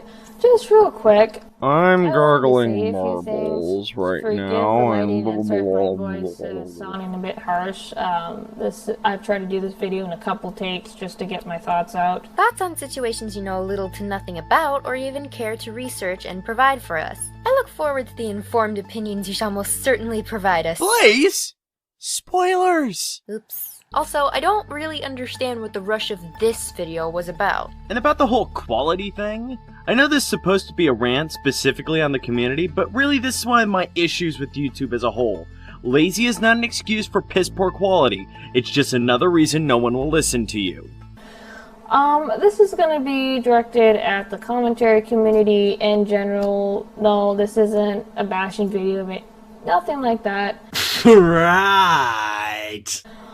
It's just some thoughts that I wanted to express about the community. And by community, she is of course focusing on the commentators of BOP, which, contrary to popular belief, is not the entire community, so expect generalizations up the a-hole. You know, TOG may have brought up goodness knows how long ago that Hobbs and that other person were the top tier of the community while everyone else was the shit tier, but I never would have imagined that someone would actually take the notion of the most popular figures amounting to the entirety. If you're gonna sit there and tell me that the CC is bad without ever actually bringing up the segment which is objectively bad, what with Sturgeon's Law being a thing, then you'll have to forgive me if I feel somewhat distrustful of you. Number one, I'm not, with recent events or however you want to put that, I'm not entirely sure what is unfolding right now. As far as I know, it's pretty darn petty. Then how can you make any valid judgment about circumstances unfolding in front of you when you admit that you know little about what is going on? That shows that already your points are crippled by your limited knowledge. Something which becomes pretty apparent throughout your entire video, by the way. On top of that, apparently watching Blaze's video was a chore because since you didn't realize it, she provided a rather concise explanation of the origins of the RTP incident to begin with. Apparently you have issues with listening comprehension. But one thing I will say to it, it's a slight serious note, quit telling each other to go kill themselves. So my favorite CBS logos are the ones from the mid-1960s. You know, the ones that say, CBS presents this program in Jesus, color. this will be fun. Who or what are you even referring to right now? Do you even have any examples of this occurring in the community? Is this even about the commentary community? Blaze! Don't you know? The entire internet's the CC. Why didn't nobody tell me? This is not cute, this is not funny, it does not make you a badass. All of which are ideals that are completely subjective, but I'll get to that a little bit later. It could put you in jail. If the person you tell it to actually does this and it gets traced back to you, you will go to jail. Hey, can I be that guy for a moment here? Where's your proof? Under the little research you would have done, as opposed to the research you obviously show off with your great links, you would have found that this is not the case, seeing that since there is no easy way to link said process, they can't make it a law. They can only shun it. Really, there are too many variables to take into consideration over matters like this, but what it all generally comes down to is that person's decision. And it's not always the fault of the person who makes statements such as these. Some people are just more prone to going to those extremes than others, and when it's related to online matters, there are ways of dealing with the matter, such as blocking the person and things of that nature. As much as people would love it for other people to stop saying phrases like kill yourself, it doesn't change the fact that you can take precautions to avoid situations like that. The internet is quite possibly the living incarnation of organized chaos. Aside from you trying to act like a moral high ground in a setting that is, for lack of a better word, amoral, you're assuming that anybody who utters this phrase either means what they say or can be easily arrested by the cyber police or something. The truth is, the legal system is hip to the capriciousness of users online. If you say random user A used that phrase, and later you find no evidence of the comment or it's localized to simply one comment, do you honestly think the authorities are going to do anything about this? I'd say the only way you'd actually face legal trouble is if you do it on websites like Facebook that make it harder to hide behind a cloak of anonymity. Beyond that, your legal threats are meaningless unless you have all the details. However, you have demonstrated on many occasions that details aren't your specialty. This incident, or that particular situation, has been recorded. People have actually gone to jail. Oh, and thanks to your links, we know exactly... Wow, your social media links are so enlightening. Hey guys, if you want to know more about being a barista, be sure to look at this totally overarching link to my FimFiction. Plug. Stop it! I also find this on DeviantArt. Quit doing it. There was actually a situation, this is offside from the commentary community, but this is just an example. You just openly admitted that your example is tangential to the semantic field of the commentary community in a video specifically relating to the commentary community, and you expect people to take what you say seriously. This is why I wake up in a cold sweat every night. If this is a video that's supposed to bring up the issues of the commentary community, then it'd help if you actually talked about the issues within the actual freaking community. I swear you have the attention span of an ADHD-stricken goldfish. We're going to be skipping over the actual part of her talking about this example, but for context, the example that she brings up is the highly publicized #IStandWithZammy incident, where a Steven Universe fan artist was harassed to the point of attempted, but thankfully failed, suicide. It was a horrible event that should never be repeated. My sympathy goes out to the artist in question, and Clay Claymore's outlook on the situation is, frankly, expected of a paranoid sensationalist hack like him. But the funny thing about this, it's an example so extreme that I don't see how it could possibly relate back to the CC, unless you think slippery slope fallacies make you sound smart. The major thing that will help with the weight of a point is to make sure it's related to the subject at hand. The CC and the community on DeviantArt are two completely different working communities that have their own hierarchies, both of which don't even get close to each other. And I understand that this is supposed to be an example that helps explain your point in some kind of hyperbolic matter that, to you, could run parallel to an issue in the CC. But it doesn't hold water when you don't use or can't find issues inside the community that can help your case more. At this point, you're just blowing hot air. So quit doing it. Quit telling people to do something that's going to invoke harm on themselves, like drinking bleach or something else stupid. Hey David, if you can go kill yourself, that'd be great. Okay. Cherry flavored. Damn it, guys, did nobody learn from Ryan? And now that that joke's out of the way and you're obviously wetting your panties in frustration, gadget time! I guess I'm starting the timer then. So you get on the idea of how telling someone to go kill themselves is not funny. While I can understand that from the perspective of a highly sensitive person like yourself, that doesn't apply to everyone. When someone, like myself, makes a joke like that, it is called dark humor. Dark humor is a comic work that employs farce and morbid humor, which, in its simplest form, is humor that makes light of a subject that's usually considered taboo. The major point of dark humor is to challenge ideals and beliefs and poke fun at moments that aren't usually funny. Dark humor is a highly subjective form of comedy, and I get that. But just because you don't like it being used, it is not going to stop anyone else from using it. Your fifis are not a scapegoat to get your way. Get over yourself. Your fifis are subjective, lady. That was fun. Can I do that again? See, it's like clockwork. And I know that because I looked this up the other day, that phrase, drink bleach, not everybody knows what it means, and I guess according to urban slang it means to F off, but you know... Wait, you had to look it up to get the notion that a phrase like that in this kind of context is often meant as a term of dismissal in much the same vein as fuck off. Well, no wonder she holds acrimony towards people like Ryan if she's actually gone and genuinely ingested a cactus on his request. Natural selection at work, folks. Peyote does strange things to you.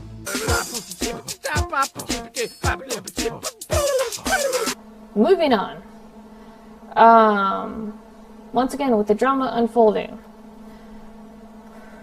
Is this over a fan-made DBZ video? No, it's not over that at all, and if you even bothered to pay attention, you would know the actual context of the commentaries. They weren't made over freaking DBZ videos. They were made because the person in question had overreacted to topics that shouldn't have even been taken so personally, not to mention making other people look like assholes instead of acknowledging where he fucked up. Why you no listen? Nothing screams having no idea on what you're talking about like questioning your own point. I know there's been a lot of crap given to Rowan Thunder Pursuit with the way that he's made his videos. Honestly, who cares? Well, you certainly cared enough to make a video white knighting and singing the praises of roiling toilet pungent, so I think that answers your question quite succinctly. I would have called him reaming twat picker. Touché. If he wants to claim that he's on the same level with the big dogs, then his quality of content should show it. As it stands now, it clearly doesn't, and he doesn't seem to give any shits if it does. He just dresses it all up in this egomaniacal facade and acts his usual smug self, even when it would actually humiliate him more than if he, I don't know, actually listened to people. I mean, what are these commentaries supposed to do? Help people out? That's stupid, and you should feel stupid for thinking that.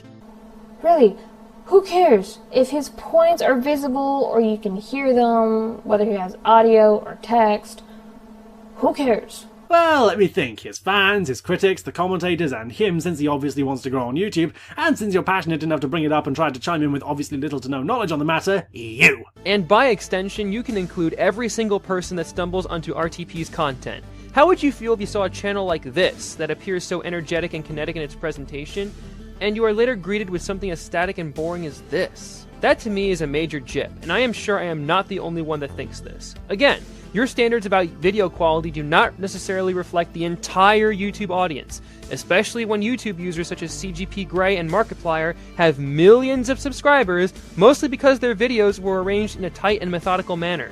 Audio and video quality matter to numerous users on here. I don't know how that is difficult to understand.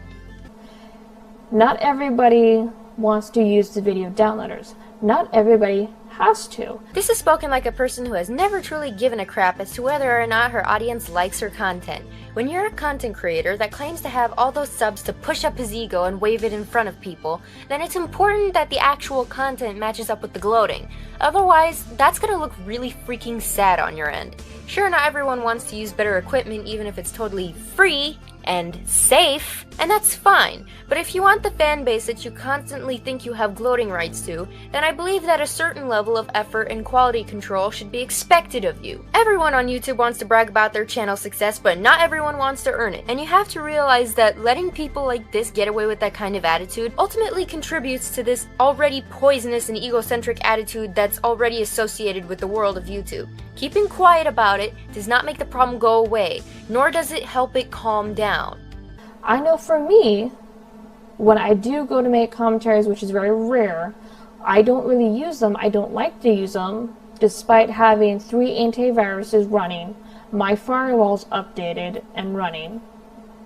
I don't like to use them because of all the viruses and Trojans. So under the thought that you know what you need to get better, and knowing what you're going to need to use to get better videos, you still choose the lazy route because it might have viruses. Chambers, the possibility does not erase the issue of low quality videos, let alone the understanding of a safety net. Even though you overuse the process to negate itself, your setup is so crazy it might work. Any antivirus software that is worth its salt can find any basic malware and virus software that can come in.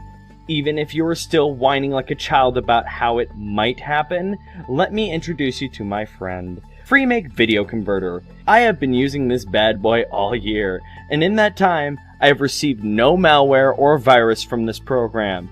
And the best part is, it's free.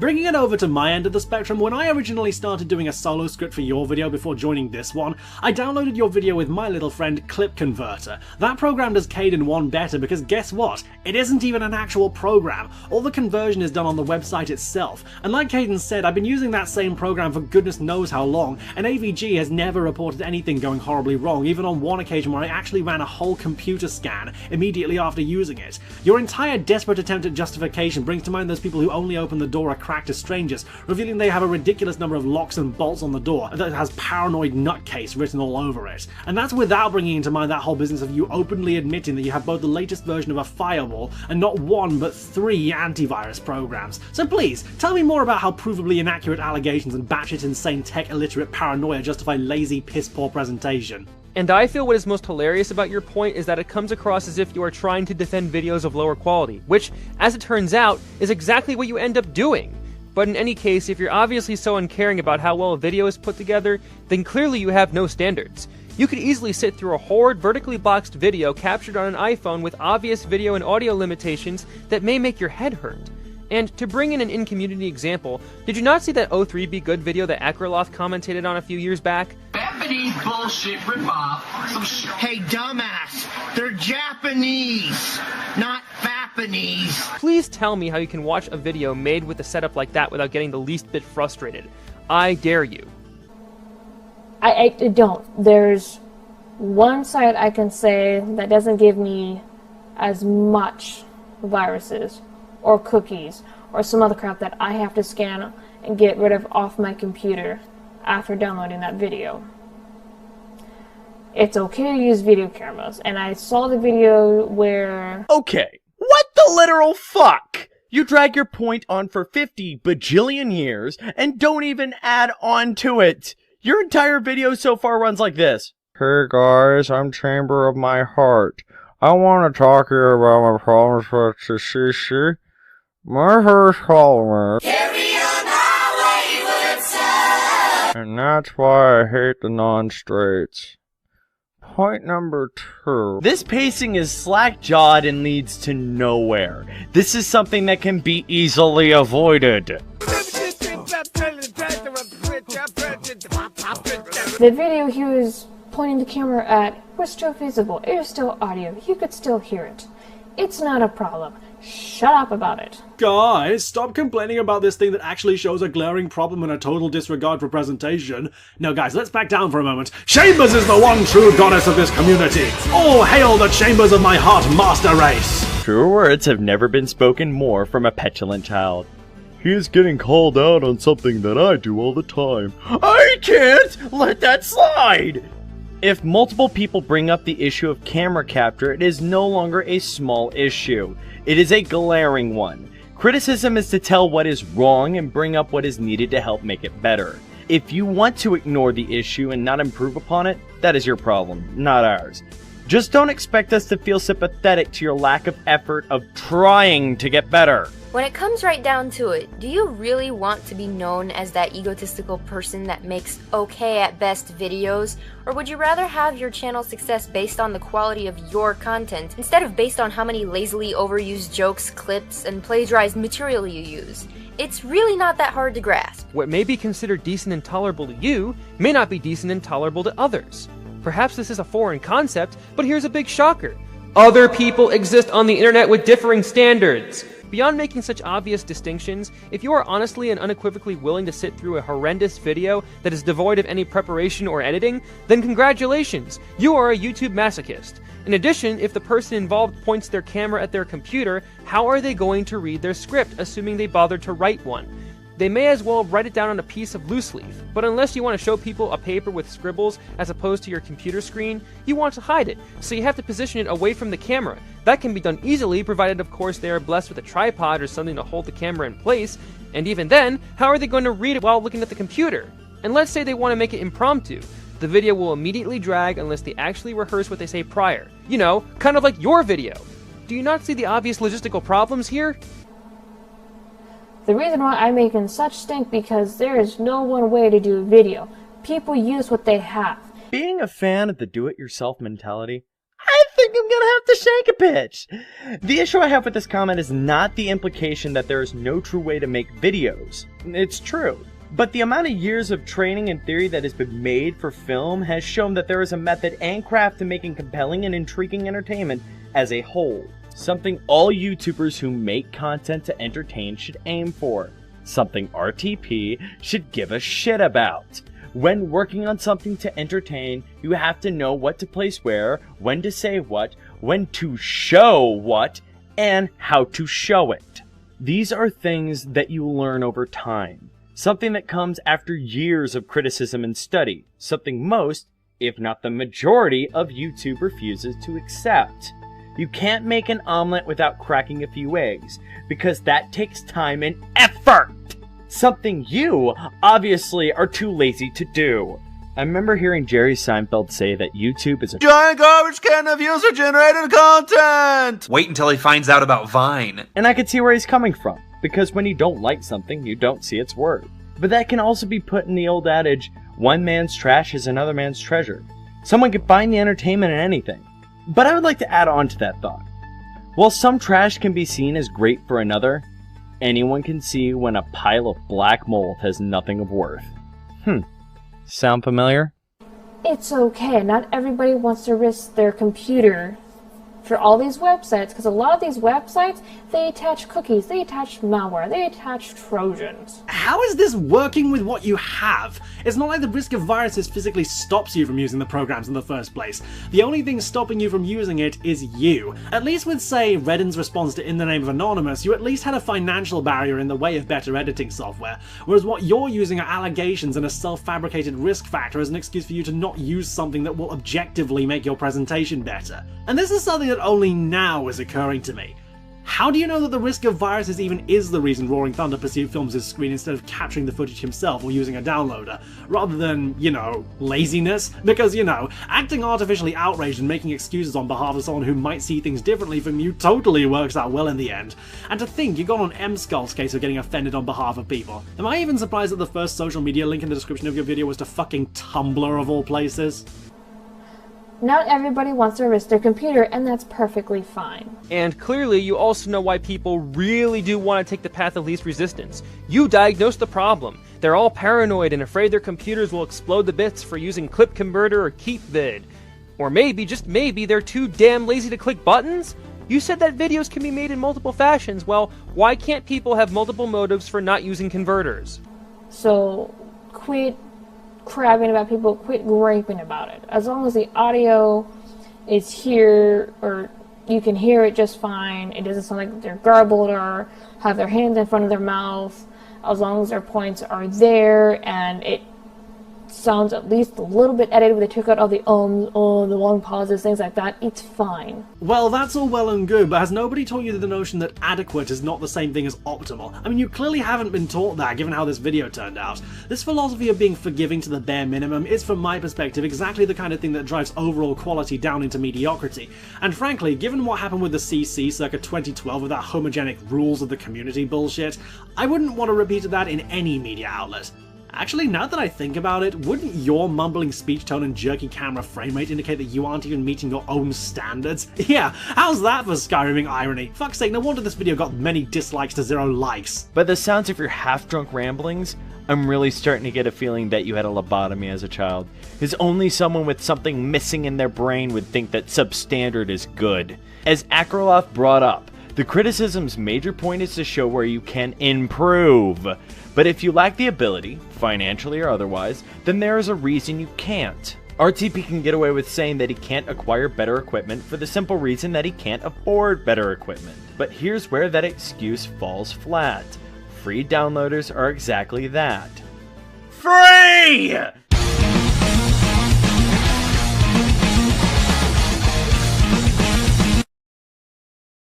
That is no excuse, and it makes you sad if you decide to not use it. And even then, you have a reason to not be able to get the equipment, but that is no excuse to act like a big child when someone points it out. Lack of effort was one of the issues of the CC of yore known back in the day. Are you trying to say we should not give a shit about that particular area again? Because that's dumb. Now granted, yes, anything you put online or out for display is up for the critique. It's fair game. That's understandable. That I agree with. But shut up about this thing I don't like hearing, guys! Gosh! Okay, I get it now. Videos posted publicly for anyone's viewing pleasure are a completely free game, but if someone else is criticized for the same mistakes and shortcomings I have, suddenly it's a gripe and not a valid criticism. The fact that you are squirming this much over criticisms that weren't even directed at you really shows how minimal and practically non-existent your own quality control may be. That's pretty self-incriminating on your end. 4 of a kind. Ace high straight. A full house. Royal flush. Ooh. What do you have, Chambers? Let me guess. Nothing? How do you know? Chambers' poker face is shit. Okay, Hobbs, you've utterly bankrupted me. You can have my garters.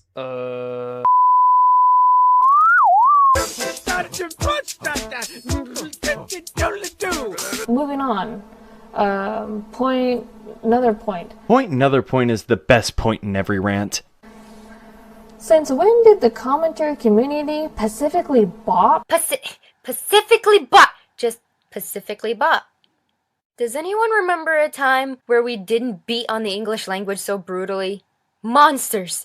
You're all monsters! I remember the BOP Foreign Legion taking full reign of small migrant islands of the internet. Those were dark days of the YouTube seas. It was a rather tumultuous period in our history. The Pacific theater of the commentary wars began from the Philippines. Lorenzo sent his memes and vaporwave projects to the American shoreline and some of our island territories. We had no choice but to radio back Skrillex's recess. Seriously, this kind of word slur is almost as annoying as library or frustrating. And the worst part of the whole conflict? Ryan never got his Chipotle. Since when did the commentary community, pacifically BOP, become labeled as the cool kids? Probably around the time people started assuming that was a bad thing. Correct me if I'm wrong, but I've never heard anyone actually in BOP say that unironically. The only people I ever see refer to them directly as the cool kids are people who are arbitrarily bitter at them and intend to use the term as a derogatory, sarcastic remark. Like you! Sure, quality level is one thing, but considering the fact that BOP wound up as one of the most oft-subscribed group commentary channels, as well as being one of the longest active in this community with the only significant spats of dislikes being easily attributed to butthurt fanboys, I'm fairly sure BOP are doing something right. So yeah, when people actually start labeling BOP as the cool kids without sarcasm rather than you just looking at the numbers and getting puzzled over how so many people who are not you like something you don't, give me a call. The major thing I love of this idea is it implies that you hate us more than anyone else in the community, by association. Yes, BOP is full of high-quality CC members either by editing, points, jokes, and so on. And yes, BOP has members that don't like you and make it known that they don't care about your opinion. But those members don't speak for the whole class. I said this in my last commentary, that I won't bring up by name, and I will say it here. People only speak for themselves. If you interpret that as how the group feels, then that is all on you. I've tried to reach out to you guys multiple times through live streams. I tried to pull some of you aside individually. I've tried to reach out to you. I will attempt to give you valid reasons as to why your attempts to reach out possibly have failed. You mentioned live streams here. Unless you're in a live stream with not that many guests, you will be instantly posed with a challenge of being able to be seen by other people in the live stream. In addition, other people in the live stream are talking amongst themselves, and I do mean those that are speaking and those that are chatting. If you are trying to ask legitimate, honest questions and open up a deep dialogue, i.e. the one that you engaged in with myself and Gale, perhaps don't do it in the most chaotic internet environments on the planet? Now, if you're referring to Skype, which people did you talk to aside from myself and maybe Gale? If you're referring to YouTube comments, who did you attempt to speak to? I ask these questions because you are being deliberately vague. Examples would have been nice, otherwise your petty complaints amount to nothing. You're acting like this stuck-up English teacher that's complaining to our elementary school students about their rude behavior. Finally, I want to say that you've shown your face around these parts before. Some of us still remember your silliness back then too. Remember how Realm Wars exposed you for your downright pathetic screed where you deleted a bunch of comments and tried to pass it off as trolling? Because we sure do. To be honest, it was nothing more than me trolling, or at least doing my version of it without the insults or the bashing or even the harassing. No, it was just me deleting your companions' comments on my channel as well as leaving a few of, insert name here, on their DR of me. I will keep getting reactions from it, reactions that made me truly laugh. No, I'm not kidding. She thinks that removing people's comments is a form of trolling. Are you missing the left and right side of your brain? Do you even think? Can you even process intelligence? Seriously, I don't even think the mentally handicapped are this stupid. Granted, yes, I did get a few answers back. And another question they asked about more serious topics and trying to get away from less petty stuff. And I know some of the answers I got, you didn't want to upset your friends. And here I thought you have reached a communication impasse. Apparently you did get responses. Again, from who though? Based on the conversation I had with you and Gale, you claimed you got some of your answers from people in streams and other folks in the comments section, which remain anonymous, so we don't really know who you're talking about. Again, I question the veracity of your comments and the reliability of your sources. Also, so you heard about us being unable to criticize our friends. While Caden's wording was way off the mark. One thing I want to get out of the way first. Turfy, I don't hate you. In fact, I consider you one of the best members of BOP. But just because I like you doesn't mean I'm gonna sit down and let this fuck up slide. Ernie, bro, we've been cool for a few months now and I'd like it to stay that way. Please don't take this video as an attack on you or an attempt to hurt you in any way. The way in which I present myself in this video is only representative of my style of commentating, and not 100% of what I think of you.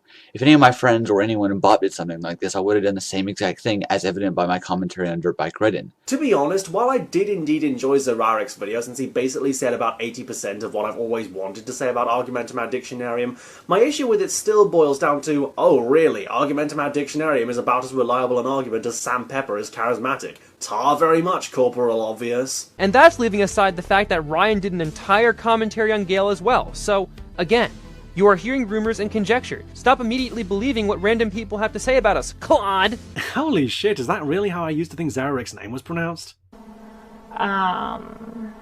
Which, you know, I understand not everybody likes to talk about everything, which is fine, but at the same time, it makes me think you guys aren't really being honest with each other. Wait a minute. So, you want to try to claim that BOP has a problem because we supposedly didn't answer your questions? Let me ask you this. What kind of questions were you even asking? It's funny that you don't exactly list an example of an incident like this, because it would help clear the air on the issue a lot. For the most part, when BOP members do streams, we do them to either chill out and have a good time, or even to help out other people who may need it. Those aren't exactly proper times to bring up questions that throw the whole stream into a shitfest of arguing. The one thing you don't seem to realize about groups like BOP is that we are a very diverse group of people, and despite that, most of us aren't easily swayed by certain topics of conversation. However, if you're going to bring in questions that are clearly going to raise tensions and cause unnecessary drama, then don't be surprised if nobody volunteers to stick their hands in that fire. You seem to think I don't know you're talking about me. But I do. In fact, I remember what you asked in our responses. There's always a belief in the world. There are two things you never talk to about friends. Religion and politics. You never talk about those around friends. The topics we discuss are, in the grand scheme of things, yes, they are petty, but here's the thing: a lot of us are not comfortable talking about more serious topics. A lot of us are honestly pretty ignorant on more serious topics. I don't think that talking about serious topics is real. I don't think it's not a bad thing. It's more of we're more inexperienced and we have more fun talking about stupid things and talking about like video games and fucking... I'd say the closest we'd ever get to politics is socio-political situations, but that's more of discussing and we're more civil, I guess. Our side of the commentary community, we're not like Sargon or Teal Deer. We're more just like we're just here to debate things and spread memes. We're here to have fun. We're here to entertain. Yeah, and serious topics. Big topics like this because that's just not our thing. And might I add that when I answered, I was implying the stream, not my content. I swear to God, jumping to conclusions is gonna make life fun for you. What I do on my channel, like everyone else, is up to me. If I want to cover nerdy subjects or hit upon subjects with more political meat, that's on me. I know my strengths in debates. Some heavy subjects are part of that, but I will not jump into a political debate with no ammo.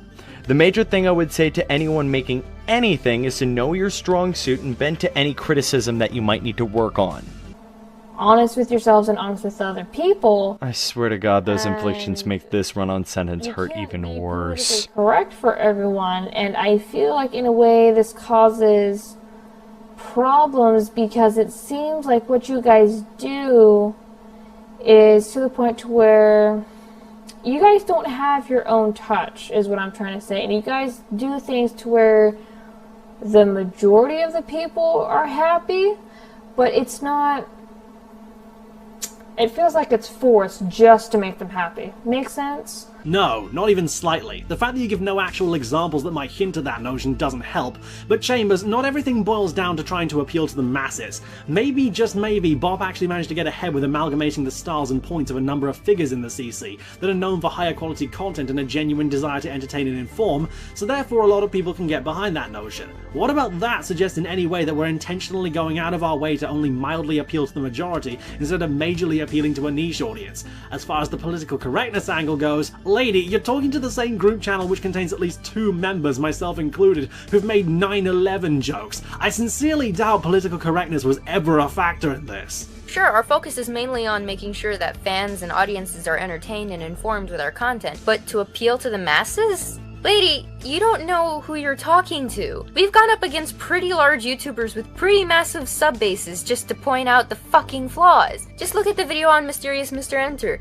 You really think those are the actions of people that care about pleasing everyone? Nobody can please everyone with their content, but the fact that you are speaking to a community who has gotten backlash from several commentary subjects in their fan bases just because we happened to disagree with them or pointed out different perspectives on a topic, you have no fucking clue what you're talking about. Speaking from my own personal experience with the mindset of holding back.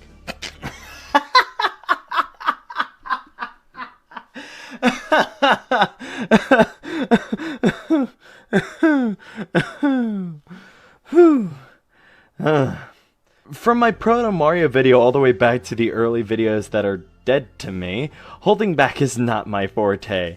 I call it as I see it. I make my opinion known to everyone, be it calls or videos. And under the scrutiny of BOP, most people follow suit. We call it as we see it. Even if the possibility that we could be wrong, we still give what we think on the matter. And I just want to say, your wording, just immaculate. Every stammer, and words like think and feel just tell me you even doubt your own words. So tell me, who should we really trust with this? I can admit that sometimes our presentation and commentaries make us appear overdramatic and off the wall, but at the same time, you can't say that our acting and commentaries, in addition to the points we present in them, automatically mean we are appealing to a silent majority. Nor does it mean that our acting and articulation of our points is forced. I think you're again missing the point of what we do, and I am not surprised considering you're willing to say anything that will fit in with your ridiculous narrative about the commentary community. And as far as you guys roasting people, because I see this on a lot of comments, and this is also from Rolling Thunder's videos. I've looked at the comments on his videos, the comments on BOP's. You guys aren't roasting anybody. You guys aren't burning anybody. I cannot speak for everyone, but for me, my objective is not to roast anyone. Most of the time I give adequate, articulate responses to people's seemingly ridiculous comments and points about particular topics. Making potshots at the users we discuss in question does not necessitate a roast, and you're confusing us with the Comedy Central roast sessions because arbitrariness. We're not a bunch of high school punks that slouch against school walls, people watching and poking fun at other students that are not like us. No, we actually try to open a dialogue. Check out my commentary on Face Like the Sun, where I refute his points with the use of topics in science, technology, and debunking conspiracy theory. If you honestly think we're like a roving gang of fire-spitting roasters, then you probably are watching the ranting community instead, and let's be honest, a lot of them try too hard to be edgy in the first place. From my recollection, any roasting is mainly hyperbolic, especially in the recent RTP mess, so they can make fun of the whole roasted deal he keeps blathering about. While I can go on a whole tangent again on how humor is subjective, I'll just put this out there. People like Loudon Styles, myself, TOG, Half-Boiled Hero, Ryan Rhino Mills are known for making fun of people's flaws and basic observations of what we see in videos. This is how we entertain our audiences. And while me and Hero are on the short end of the stick, our sub counts and views to likes show that people are entertained by it. You guys are doing nothing more but arguing about stupid stuff. And what do you define as stupid? What is considered petty in your eyes? Does it include things that don't interest you? Apparently Pokemon is stupid since you mentioned in our little chat that you don't care for it. So apparently if you don't care, it's stupid stuff. Way to be incredibly condescending in this regard. If you honestly think that wasn't, rewatch your removed video again and actually apply critical thinking this time.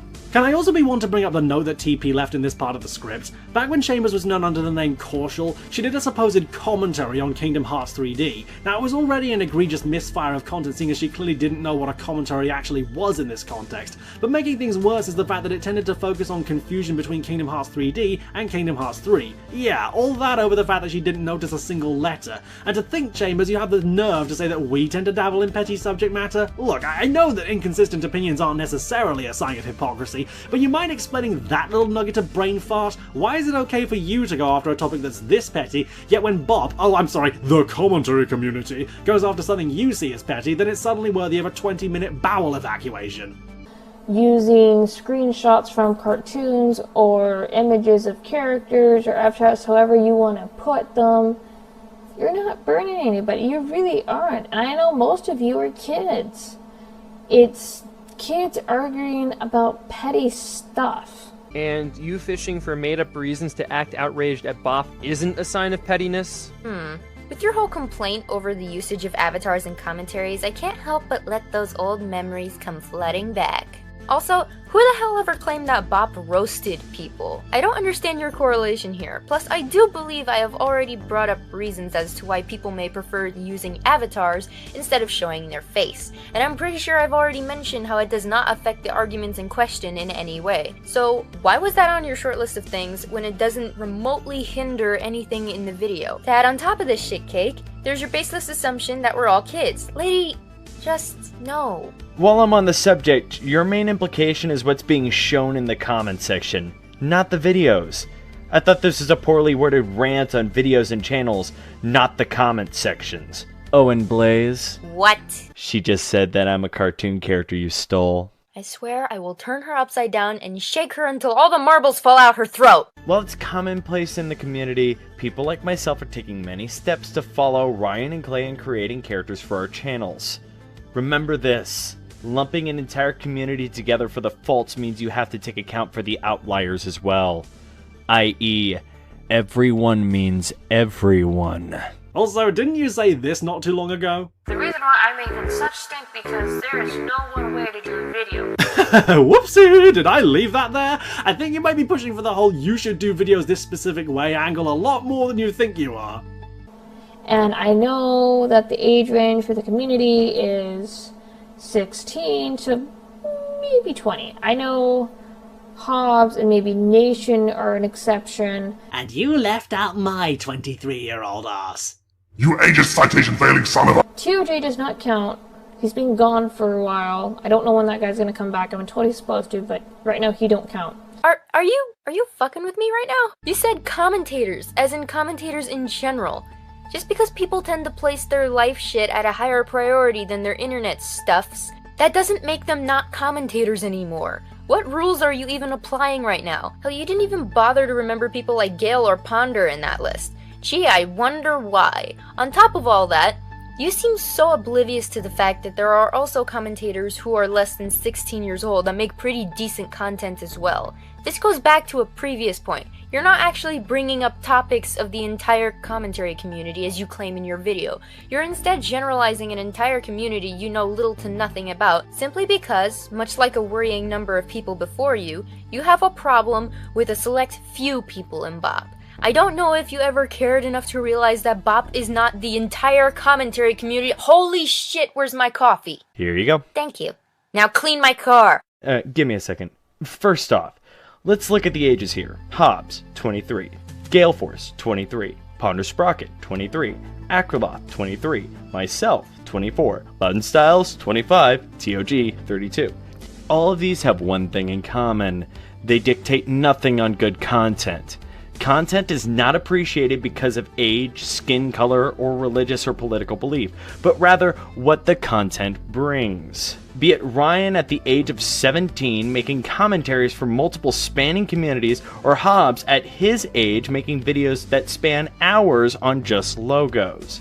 Hell, Blaze is 19 and makes intriguing videos, compelling arguments, hilarious jokes, and amazing art, some of which include the pictures and avatars you see right now. Let alone the amount of hours people get to just have with her on her time off.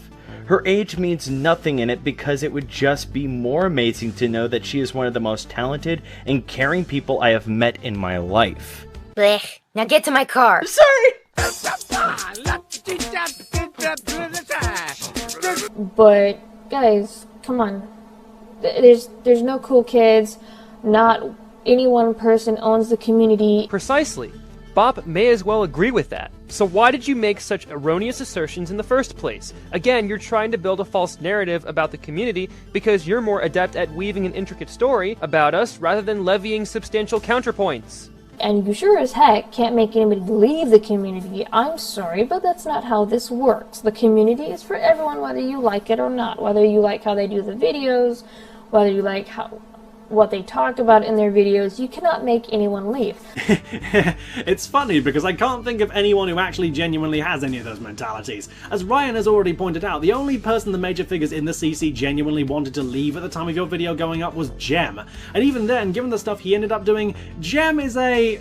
Okay, you know, I really don't have any personal beef with Jem, so I've got to keep this impersonal. Very special case.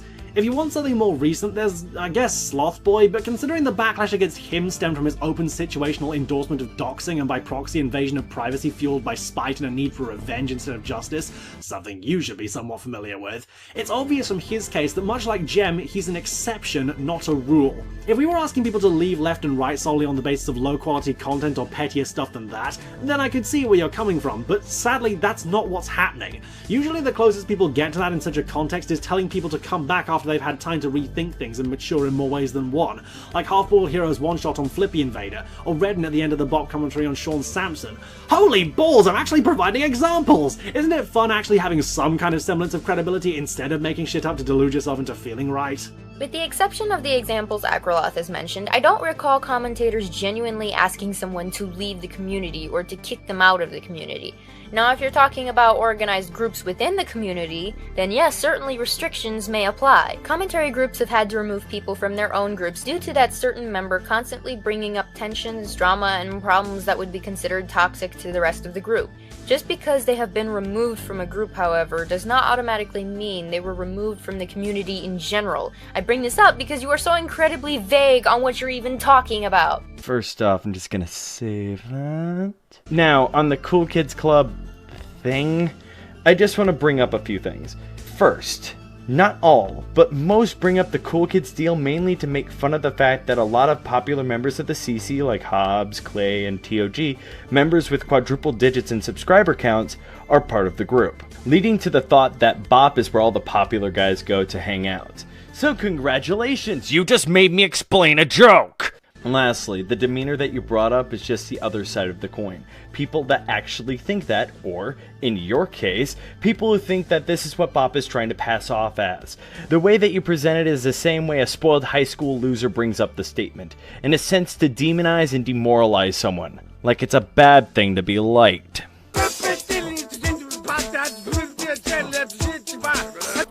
Another one was where, and that I had a particular involvement in this one, this was actually my doing, where I got a particular person off the web. Oh, so we're horrendous Gestapos that tell people to leave our constructed community paradise, but you have ample reason to remove someone from the net. I just hope your intentions were honorable. Blaze, you take this one. Okay, but... And with this person, he wasn't all the way there. He was literally low-functioning autistic. You tried to talk to him. He had a different perception of reality. Some things he didn't know whether they were real or not. And I actually, because people started to actually cyber stalk this kid, and I got involved where I got a hold of one of his family members, and she pulled him off the web. So that is 2 instances that I know of getting someone for legit reasons out of the community. Hold up, wait a minute, let me put some bullshit in it. So, your only other example of a supposedly legit reason to kick someone out of the community is an example where you intervened in a person's personal life to get him off the web. Are you hearing yourself right now? You just went on an entire tangent of how people have the freedom to do what they want on YouTube, yet you consciously inserted yourself in someone's personal life to get their online access restricted because you didn't like the way they did things. Are you for fucking real? And before you even try to play off the Good Samaritan card on this one, how about the thousands of other cases like this online? You just kicked out 1 out of possibly thousands. You must feel so fucking special. Who the fuck made you the internet police anyway? It's not okay for you guys to criticize other people for obvious flaws in their content because I do the same shit. So that kind of criticism hurts my fifis, even if it wasn't directed at me. But it's totally okay for me to get someone kicked off the internet because I personally deemed them unfit to make their own decisions. Yeah, those are 2 totally reasonable distinctions. Well, that was a short wait. You sure as heck can't make anybody leave the community. I'm sorry, but that's not how this works. The community is for everyone, whether you like it or not. Whether you like how they do the videos, whether you like what they talked about in their videos, you cannot make anyone leave. You go off on people like Ryan and others. Well, I guess, mainly because we have no idea who the hell you're fucking talking about. Yet you admit that you ran someone off the internet and you're now trying to pass it off as some crusade of some righteous goal. Why? Because they annoyed you? Jesus! And yes, while you've admitted on Twitter that you didn't get the kids full docs per se, your wording gives people a different impression of the whole matter. And it still doesn't excuse the actions that you did it. You literally ran someone off because they bugged you. But otherwise than that, if they're making serious death threats, if they are cyber stalking you, fine. Let's get them out. But just because you don't like them, just because you don't want to see their face is pissing you off, Ryan. I love how she says Ryan like. Okay guys, here's the plan.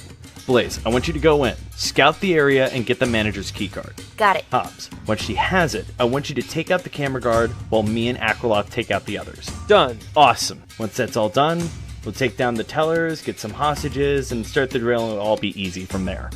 Oh, also, please don't run in with heavy armor, guns a-blazing, eating a Snickers bar just so you could say, I eat Cheerios to the manager, then proceed to spank him while singing, I am the very model of a modern Major General, Akraloth! What? The scary genie dared me to do it. Yes. Now while they're messing around with the drill, I want you to grab the nearest long blunt object, slowly pull Caden's shorts down, and I don't even like Snickers bars! Does not mean you can make them leave. Okay, name a time when someone's actually done that based solely on those exact reasons. Chambers, I'm still waiting. You better have something for me by the end of the week. You don't want to be in that choky, do you? This commentary community, this community does not belong to one person. This is supposed to be for everyone. I know that you guys, I believe in October, you guys spat out this big thing, about an hour and a half, almost 2 hours long, about how you wanted the community to be welcoming. You wanted people to feel that they can have fun in the community, like they can reach and interact with people and all these wonderful things. What happened to all that? Because you guys aren't doing it. We're not doing it? Oh, really? Because last time I checked, my channel wasn't even supposed to be a channel revolving around commentaries. Hell, my knowledge on YouTube commentaries in general was very minimal at the time. In the comment section of my first video on my channel, I had several members of the commentary community give me all kinds of constructive criticism for my content, and that's what we as a commentary community have done fairly regularly. Whenever there's a new commentator interested in joining the community, we don't immediately turn them away or chastise them for flaws they've made in their video like you seem to imply. Hell, on occasion, I've even given some new commentators some of my commentary material along with some helpful advice just to see what they'll do with it. Despite what you're implying, we are a very open community. The fact that I'm even in this community, despite the fact that it wasn't my original intention, should give you a pretty good idea of how open, helpful, and fun the community generally is. You guys are probably doing it within your group of 12, and I know that there's 2 to 3 other groups that have formed, but anyone outside of those groups, we don't get the same treatment, guys. Get the same treatment from who? BOP? This is again falling back on the same delusion that BOP is the only channel that dictates everything that's going on, and that they are the entirety of this community. The only person in this situation thinking that is you. You mean to say that not everyone buys into the mindset of making the CC more welcoming? Well, thank you, Captain Obvious. It's almost like the CC isn't populated exclusively by exact atom-for-atom copies of BOP. You obviously never really understood the concept of what makes a friend. Not everyone is going to get along with each other. That's just the nature of the beast. Me, Hobbs, Akraloth, and Blaze are friends. Fuck, 2 of them are some of the closest people I know. But we are not friends based off the simple fact that we want something out of each other in this community. We found interests, hobbies, and topics that we like to discuss, and we care about each other deeply. The fact that we found each other in this community is just a bonus. But let's look at the other side of the car, where there are dents and scratches caused by people that get on your nerves. They work hard and keep on task, but rub you the wrong way and keep swinging the door far enough to make sure that they just obviously don't care about how much it's going to cost to repair it. But they still do it, like they know it bugs you. Night in and night out, they think, oh, just God, I can't wait to see his face and just stop! You don't want to keep those people around you because that can lead to some unhealthy results. But you still work day in and day out to make sure you both get your job done right. What you're trying to do right now is compare colleagues to friends. While me and someone else may not hang out or like each other because of our differences, that does not mean I'm going to make it my goal to run that guy out of town, or I want to make their job harder on them. I wouldn't be gaining anything but pettiness, like lying about the actions of others to get the upper hand. It's not our job to make friends with everyone. We are just trying to make sure the community is welcoming to everyone. I swear you're making this way too easy for me. And for me, I don't care as much because I'm not really involved in the community like I used to be. Hear that? That's the sound of your reliability as a source going down the drain. Bye-bye. Miss you. See you. Bye. Bye-bye now, bye-bye, bye-bye, bye-bye. But it was fun to be a part of. But it's not fun anymore. It really isn't. You guys are toxic. This is based on what? So far, you haven't given any clear examples, and instead have spent most of your time making baseless generalizations and spouting misinformation, all the while not even bothering to look into the rest of the information before even discussing it. Again, if you're basing this information on your personal experiences, then yes, I'm going to question the validity of it. Mainly because most people don't just go criticizing a person's actions without reason. You make it seem like an entire community dogpiled you for no reason. That's not rational behavior of any community ever. So forgive me for taking that with a grain of salt. I'm not saying I do good with my videos. I can say that they are of somewhat decent quality. I've gotten better on editing my audio. I've gotten better with getting fuzz out of my audio, being taught how to do that better. Sure, let's take your word for it, because as we all know, this very video is a testament to those improvements. While I will say that your speech pace has certainly improved since I commentated on you back in early 2012, as Akraloth has already said, just because your content is better than it was previously doesn't mean that it's in the realm of good quality. A little better than shit still means I'm eating a cow pie. Jesus. Ugh, I need to get out of the South. Gotten better with my artwork and things like that, and being able to put my thoughts together more clearly and appropriately.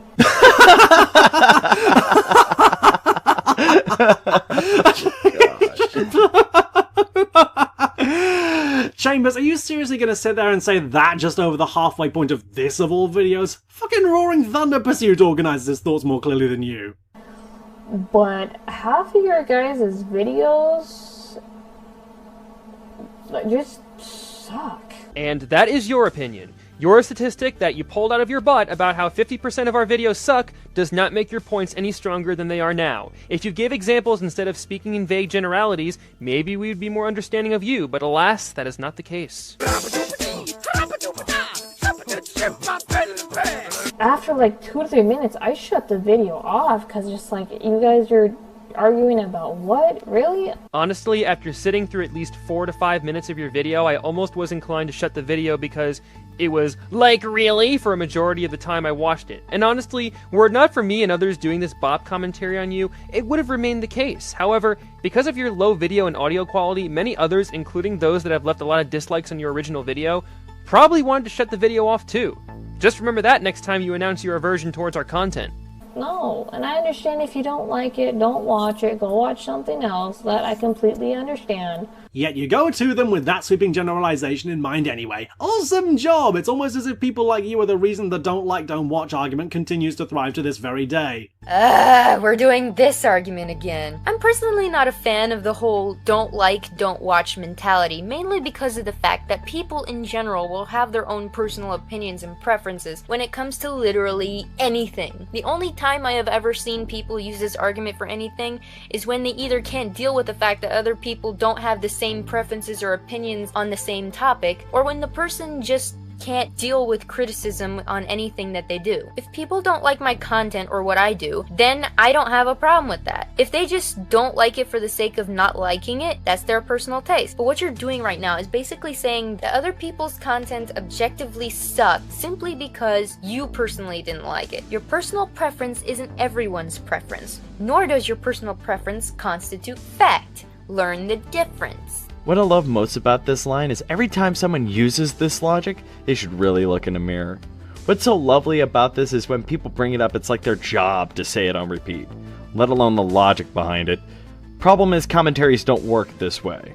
The major goal is to call out someone for giving misinformation on details, giving a video rebuttal to claims, criticizing someone in the hopes that they will get better, and most importantly, entertain. The community may be small, but it's dedicated to both its viewers and colleagues. We have a, granted, small crowd to appeal to, and we are dedicated to help them get through the day with our style of entertainment.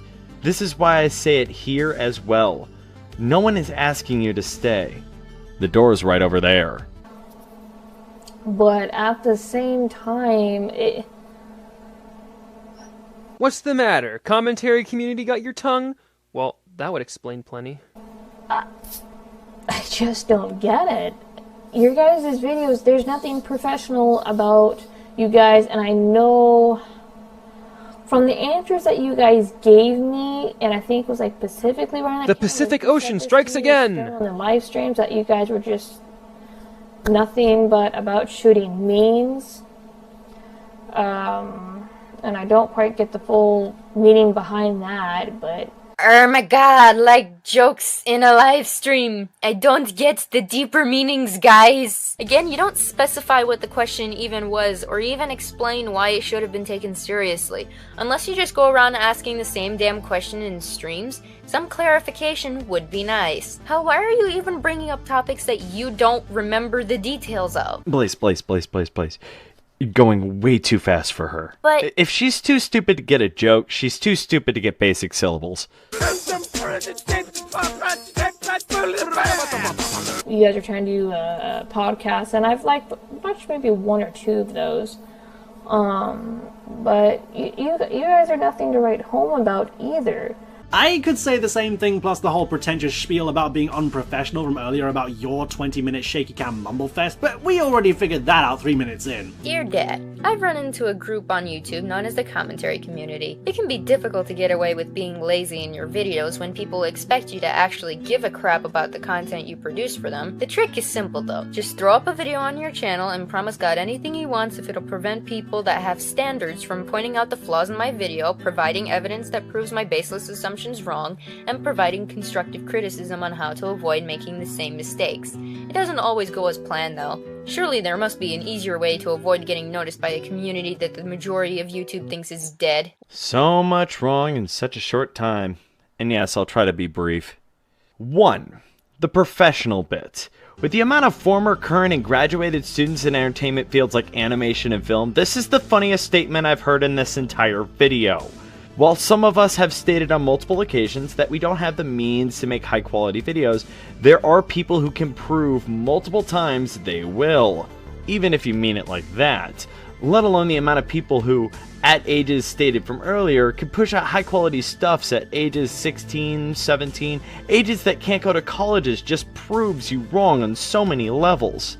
Unless you mean B. Memes. Our demeanor is based all on us. No one in the CC is making enough to dedicate a certain sense of professionalism, even if we wanted to. This is a hobby after all, and we will do what we please. And lastly, Batman symbol. The streams and podcast. Since most members, if not all, are not used to the podcast format, that means we're still roughing out the edges of the concept. But I don't think that's the reason why you bring it up now, is it? If you want to try to air out dirty laundry, I can. What people don't know is you were in a Skype group which held Bopcast, one of the podcasts on this channel, and by the word I heard, you said some demeaning and demoralizing things in the chat that got you kicked out. I'm not going to go into full detail. I'm better than that. But knowing this information really tells me that you're holding a grudge on something you don't care about. Just comes off as petty. If anything, this just tells me you haven't grown out of 2012 and you're trying to make a video because you have a personal issue with others. Besides, at least with our Bopcasts and other projects, we legitimately attempt to make high-quality content. I don't even have any animation or film degrees. I have a Bachelor's of Science degree, similar to how Acroloth has a bachelor's degree in music. This kind of stuff is all for fun, but I want to entertain my audience. In order to do that without being lazy, I actually have to put effort in my videos. You, on the other hand, think that making a video without any edits is the proper way to address criticisms on our edits and Bopcasts. Give me a break! You're probably upset because of the alleged bad treatment you faced in our streams and Bopcasts, if you saw either of them live. I can't tell because for the upteenth time, you fail to outline any concrete problems and instead go for blanket statements that to you need no justification. Make positive claims, assume burden of proof. Not that hard to understand. So to act or come across like you guys are like the top of the food chain, which there really isn't a food chain with this community. Well, gee, it's almost as if the whole food chain analogy is entirely your construction or something. Chambers, please stop projecting barely existent flaws and perspectives onto the CC. People might go blind. To piggyback off Blaze, this analogy makes no sense to begin with because even then you received answers from certain people, including myself, about your thoughts regarding the community, and most of the questions that you have sprung on us were questions that A, had obvious answers, or B, were answered in other videos and in other comment sections that you felt were not worth your time. So honestly, if you think we're all locked in our ivory towers, not paying attention to the commenters below, perhaps you should look out of your window sometime and note how high you are off the ground. And as far as this community is concerned, I mean, like I said, I've been around it for a few years. This community, just from what I've heard over the past few years, is a laughing stock of quite a few others. We are looked at and laughed at. So, as long as we enjoy doing it and if people want to watch that kind of content, why should anyone care about what people who buy into that laughing stock mindset have to say? I said this to Proto Mario and I'll say it again. If public perception really mattered to the higher ups in the CC as much as you think it does, the CC would have gone under roughly half a decade ago. I for one have been doing commentaries as long as I have because I don't treat the people who have perspectives like yours as anything more than delusional, salty, cacophonous nobodies. And the only reason the CC has this negative stigma is because people act so asshurt at getting criticized that they go out of their way to dredge up innumerable amounts of outdated, arbitrary, easily disproven stereotypes, or in your case make shit up and expect people to take your word for it. Granted, Sturgeon's law resulting in an abundance of subpar content is one thing, but if you're really going to go the offhanded CC is bad based solely on people that aren't very good and nobody else route, then frankly that's your own problem. The major mindset's kind of stupid in its own right, let alone what you just said. Other than the small amount of people that have said anything bad about this community or small handful of people that really don't care about us, they also don't speak for the majority. The amount of people I have met through the Countdown and Brony community that either like or really don't care either way about this community is greater than the people that think we are scum. And as Akraloth said, they usually are the ass-hurt people that don't like dissension anyways, and will find any way to get pissed off at nothing. So, no, this is considered a very low group here on YouTube, and I'm not bashing it, I'm not... Sure.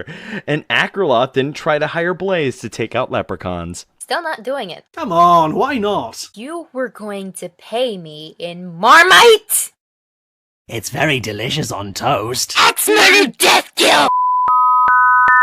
I mean, it's fun, and it can be interesting to do commentaries depending on what the topic is, and depending on who you're doing it on, and how you go about it, and all that wonderful stuff. Which is why this community has ample opportunity to do well and to prove it can create quality content. These reasons you just listed are reasons why many people do commentaries, and why I myself engage in making such content. Such videos can spring from a variety of sources, and such sources can be tackled in a variety of ways. You have just outlined the positives of the community. Well done. Although, that is kind of antithetical to what you're trying to do in this video. Remember this. The reason why I make it such stink because there is no one way to do a video. First off, yes, I'm not letting this die.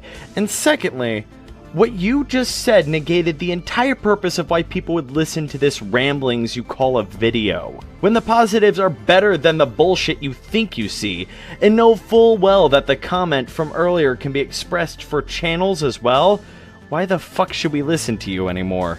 At this point, you just wasted 15 minutes of my time and you're going to be hearing from my lawyers. Your Honor, I'd like to order some French fries. Your order is at the drive-thru. That'll be $16.95, please. Excuse me, you wouldn't happen to be the bastards who cancelled Firefly? 'Cause you don't look like Sam Pepper.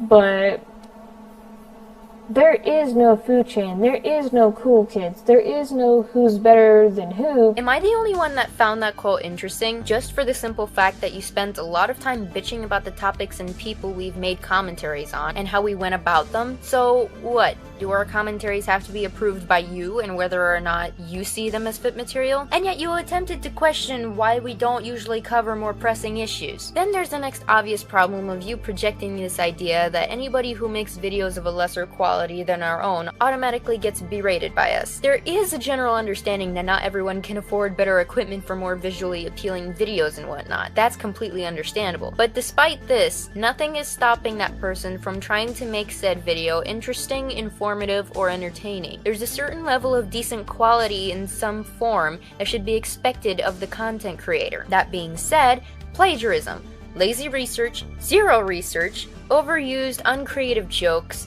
ignorance towards the topic you're discussing, and an overinflated ego don't exactly help balance out poor visuals and audio quality. This same sentiment can be thrown at the higher-ups in the commentary community, hence why we don't usually cover major subjects. That requires more time for thorough research, a decent balance of humor, if any, whilst also considering the levity of the topic and careful planning and such. If we don't have the necessary time and resources to cover the topic, then we won't risk rushing for a poor quality video on a serious subject. So hearing you say this after some of the previous complaints you've already made makes this one incredible mental blunder. Granted, yes, there's people who make higher quality videos, their thoughts are portrayed better, they know how to interject humor properly into their videos, which is something I can admit I'm more about the detailed information than I am about the jokes. Yes, because when I think detailed information, I think of someone whose idea of citing sources is to fill their video description up with a gangbang of social media links and leave it there. Careful, lady, your nose appears to have already grown twice its size. I'm not very good with jokes, that's okay.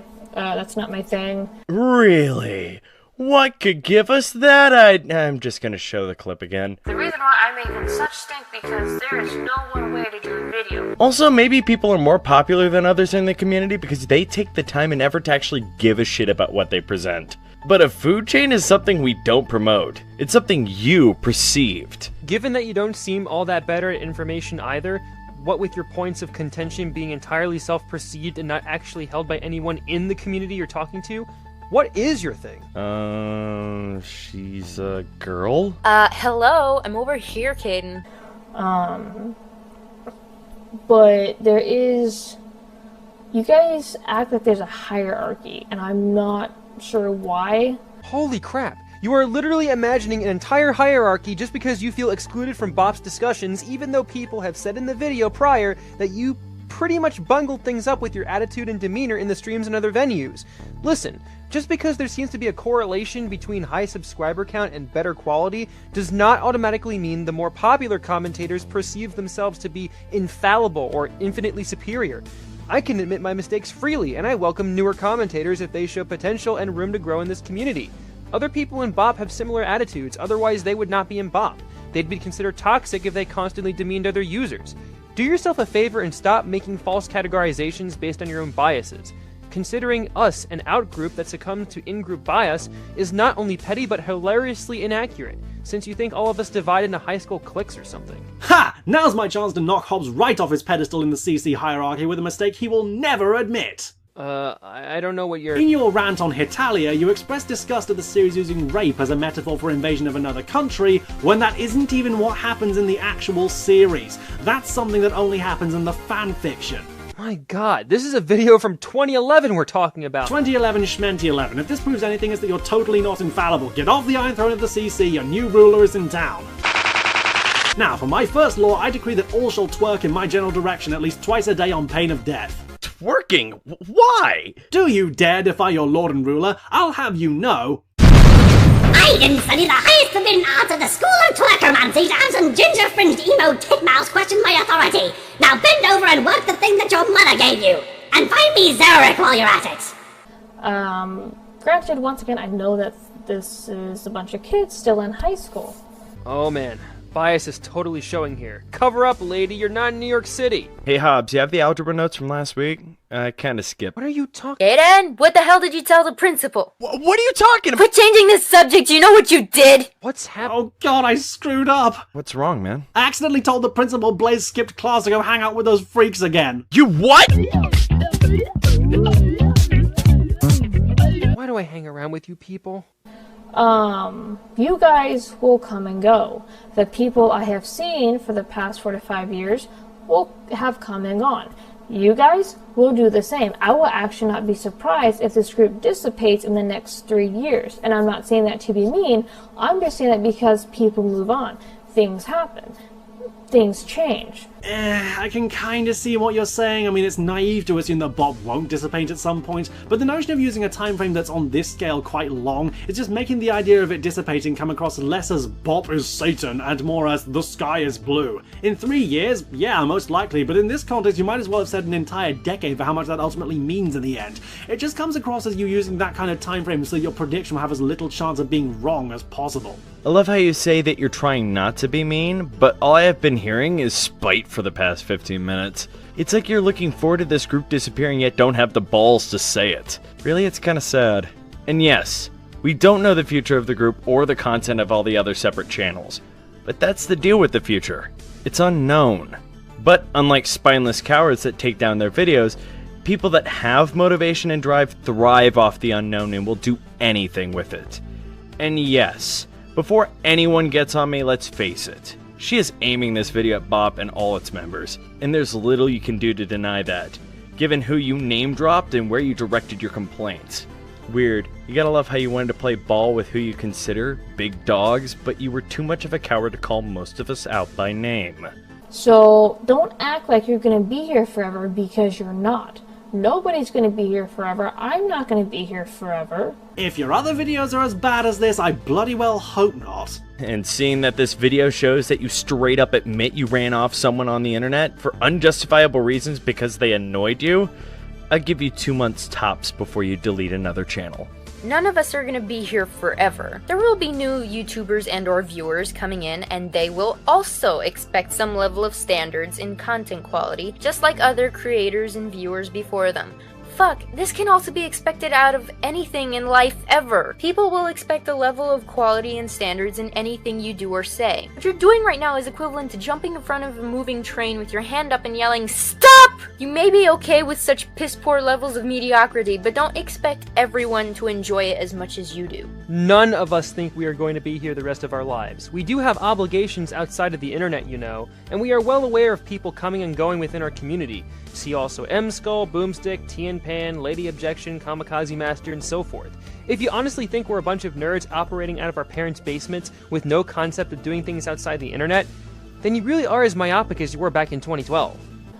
So, the stuff that you guys are arguing about?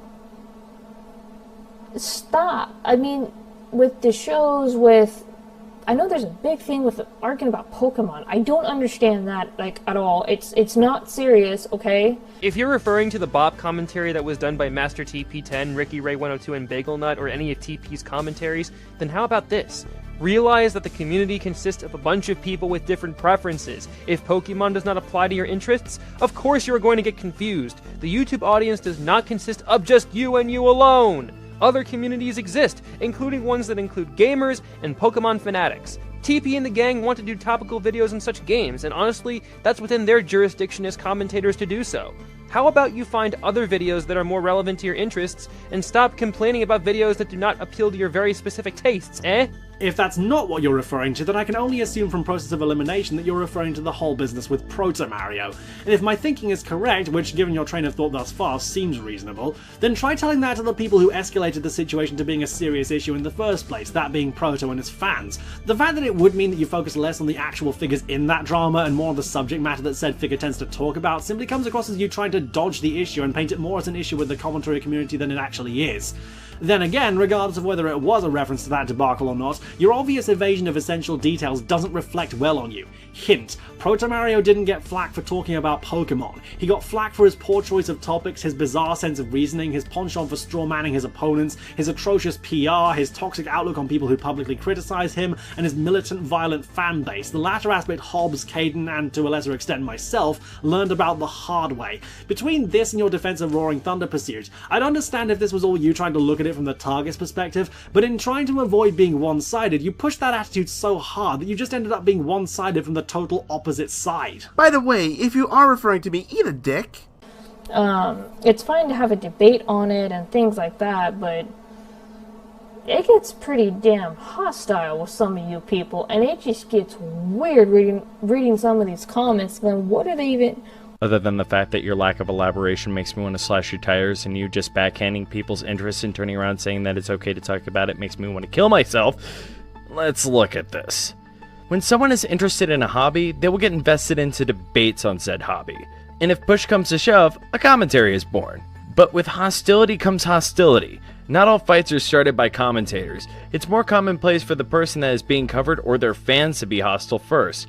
Just see mine and Hobbs' video on Proto Mario. I find it interesting that you sat there complaining about how we argue over such minor topics that you don't care about, yet you unintentionally listed one of the reasons why we do it. Some commentators will try to bring up differing perspectives and opinions on a topic, even if it's not an opinion they agree with. The level of observation and open-mindedness required for that subject are what makes subjects like those interesting and fun challenges for the commentator. The key to properly doing so, however, is that you need to acknowledge when all sides of the argument have fucked up, and not to push that perspective so much to the point of being blindly biased towards the other side. Which kind of goes back to Acrolot's point. The difference here, however, is that you didn't even fully know the context of the situation you were talking about, which leads me to assume that you're basing the negativity of the community off of the reactions of people we've commentated on. I hoped I wouldn't have to explain this basic shit to people, but it seems you've left me with no choice. Basing the negatives of the community off of people we've commentated on is such a ridiculous idea because of the simple fact that not everyone takes things like this so damn personally. There have been people who have taken the criticism well and have improved on their content ever since. I think Gail is a wonderful example of this, and we'll get to her later. Then there's people who will take commentaries so personally regardless of how calm you appear in them. The reaction to my commentary on Midnight Phantom is proof of this,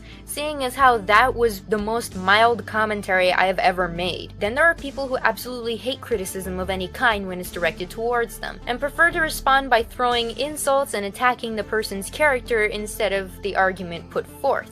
Hell, in the case of Proto Mario, he didn't even watch Caden's video before deciding to use it as an example of his bullshit responding to haters narrative, where he instead attacked and demonized the character of the person who made the video. Some people on the YouTubes do that just because of the fact that they were criticized for something, and it wouldn't even have mattered how silly or significant the criticisms or differing perspectives were.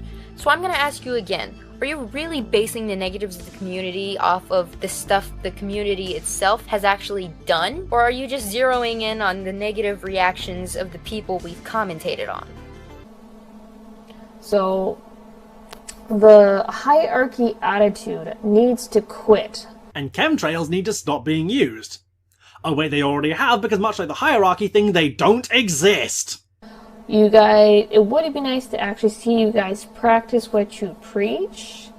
I'm not going to claim to be perfect at it at all. Gee, you think? We are not evangelists, but what we try to do is open dialogue about specific topics. All other potshots and jokes are made for the sake of comedy. Comedy is certainly up to interpretation, but "I'm offended" is an invalid counterargument. In addition, if the people involved want to be extremely immature and not have civil discussion, and in fact overreact to our criticisms, they will receive backlash from other users. The internet is not a sunshine and rainbows flower machine. The internet is an amoral system that connects everyone together, including those with more brash and acerbic attitudes. That comes with the territory. And because you are unable to understand what you're saying when you make incorrect statements and condescending remarks, you are indeed going to get criticism, so maybe you should practice what you preach too, instead of just saying you're imperfect and yet make such holier-than-thou assertions anyway.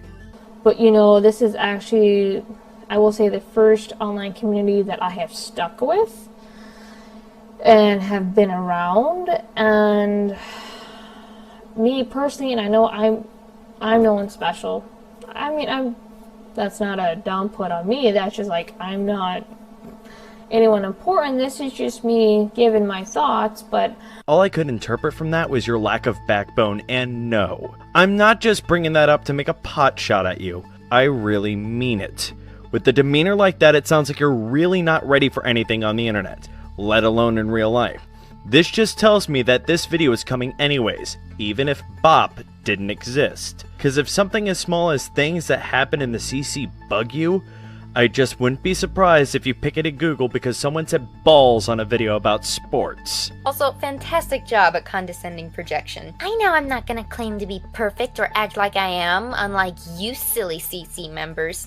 That may not be the message you intended, but after spending most of your time projecting all of these problems that the CC seems to have, without elaborating or showing examples of such things happening, claiming we uphold some bullshit hierarchy, and accusing us of trying to push newcomers in general out of the community, hearing this statement from you is fucking rich. It just really hammers in that feeling that you only made this video for the sake of painting everyone in the community but you in this negative and toxic appearance, all because your fifis got bruised.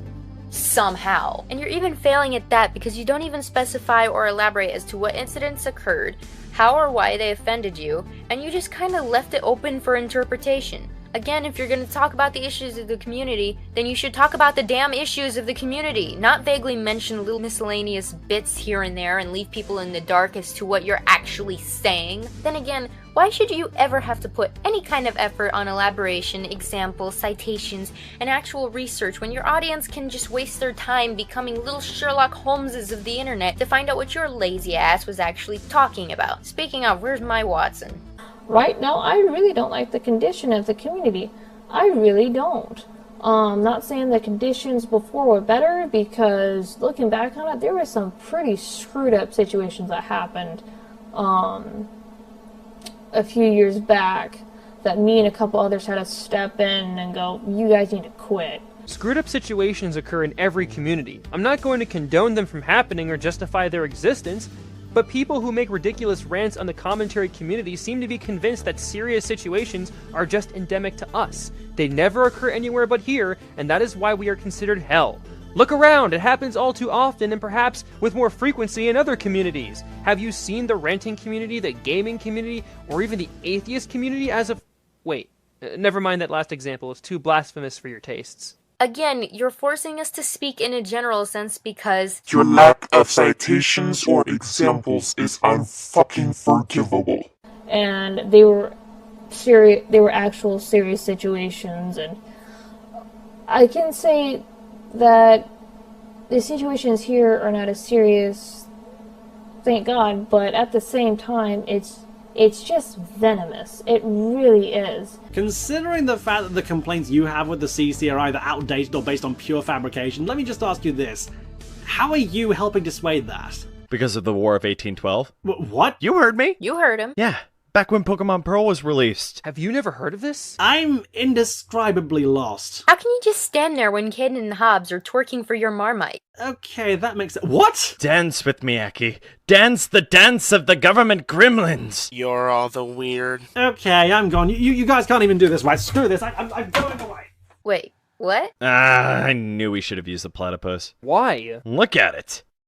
It's weird enough as it is. Where's my cheeseburger? Here. Where's the tip? Right on the end of the shaft, darling.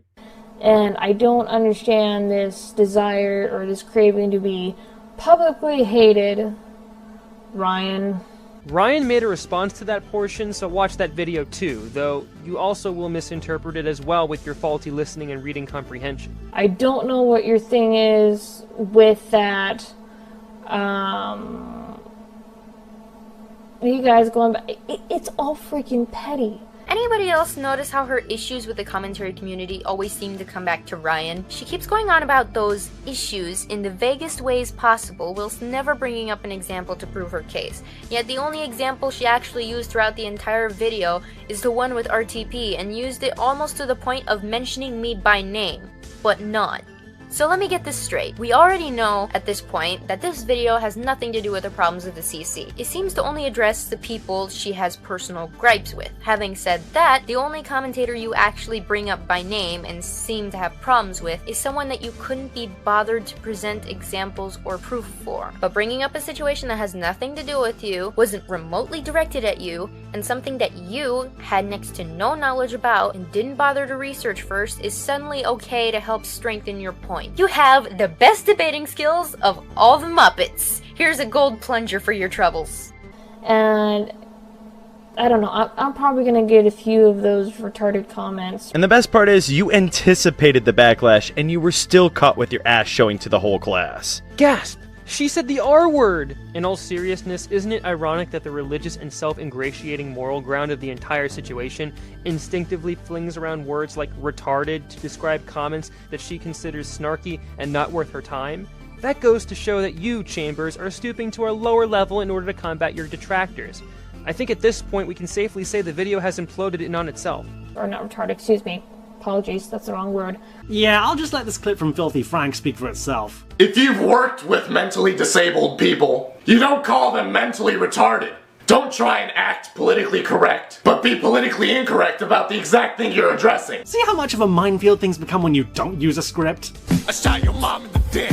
I'm an oversized midget with a bucket of shit. Also, too late, we all heard that. I guess a certain little buddy called the clip tool would have saved you additional aggravation, but hey, anything goes. No standards are required. I could say the words retarded and faggot over and over in my videos without any editing because that's the way I make videos and you can't tell me what to do.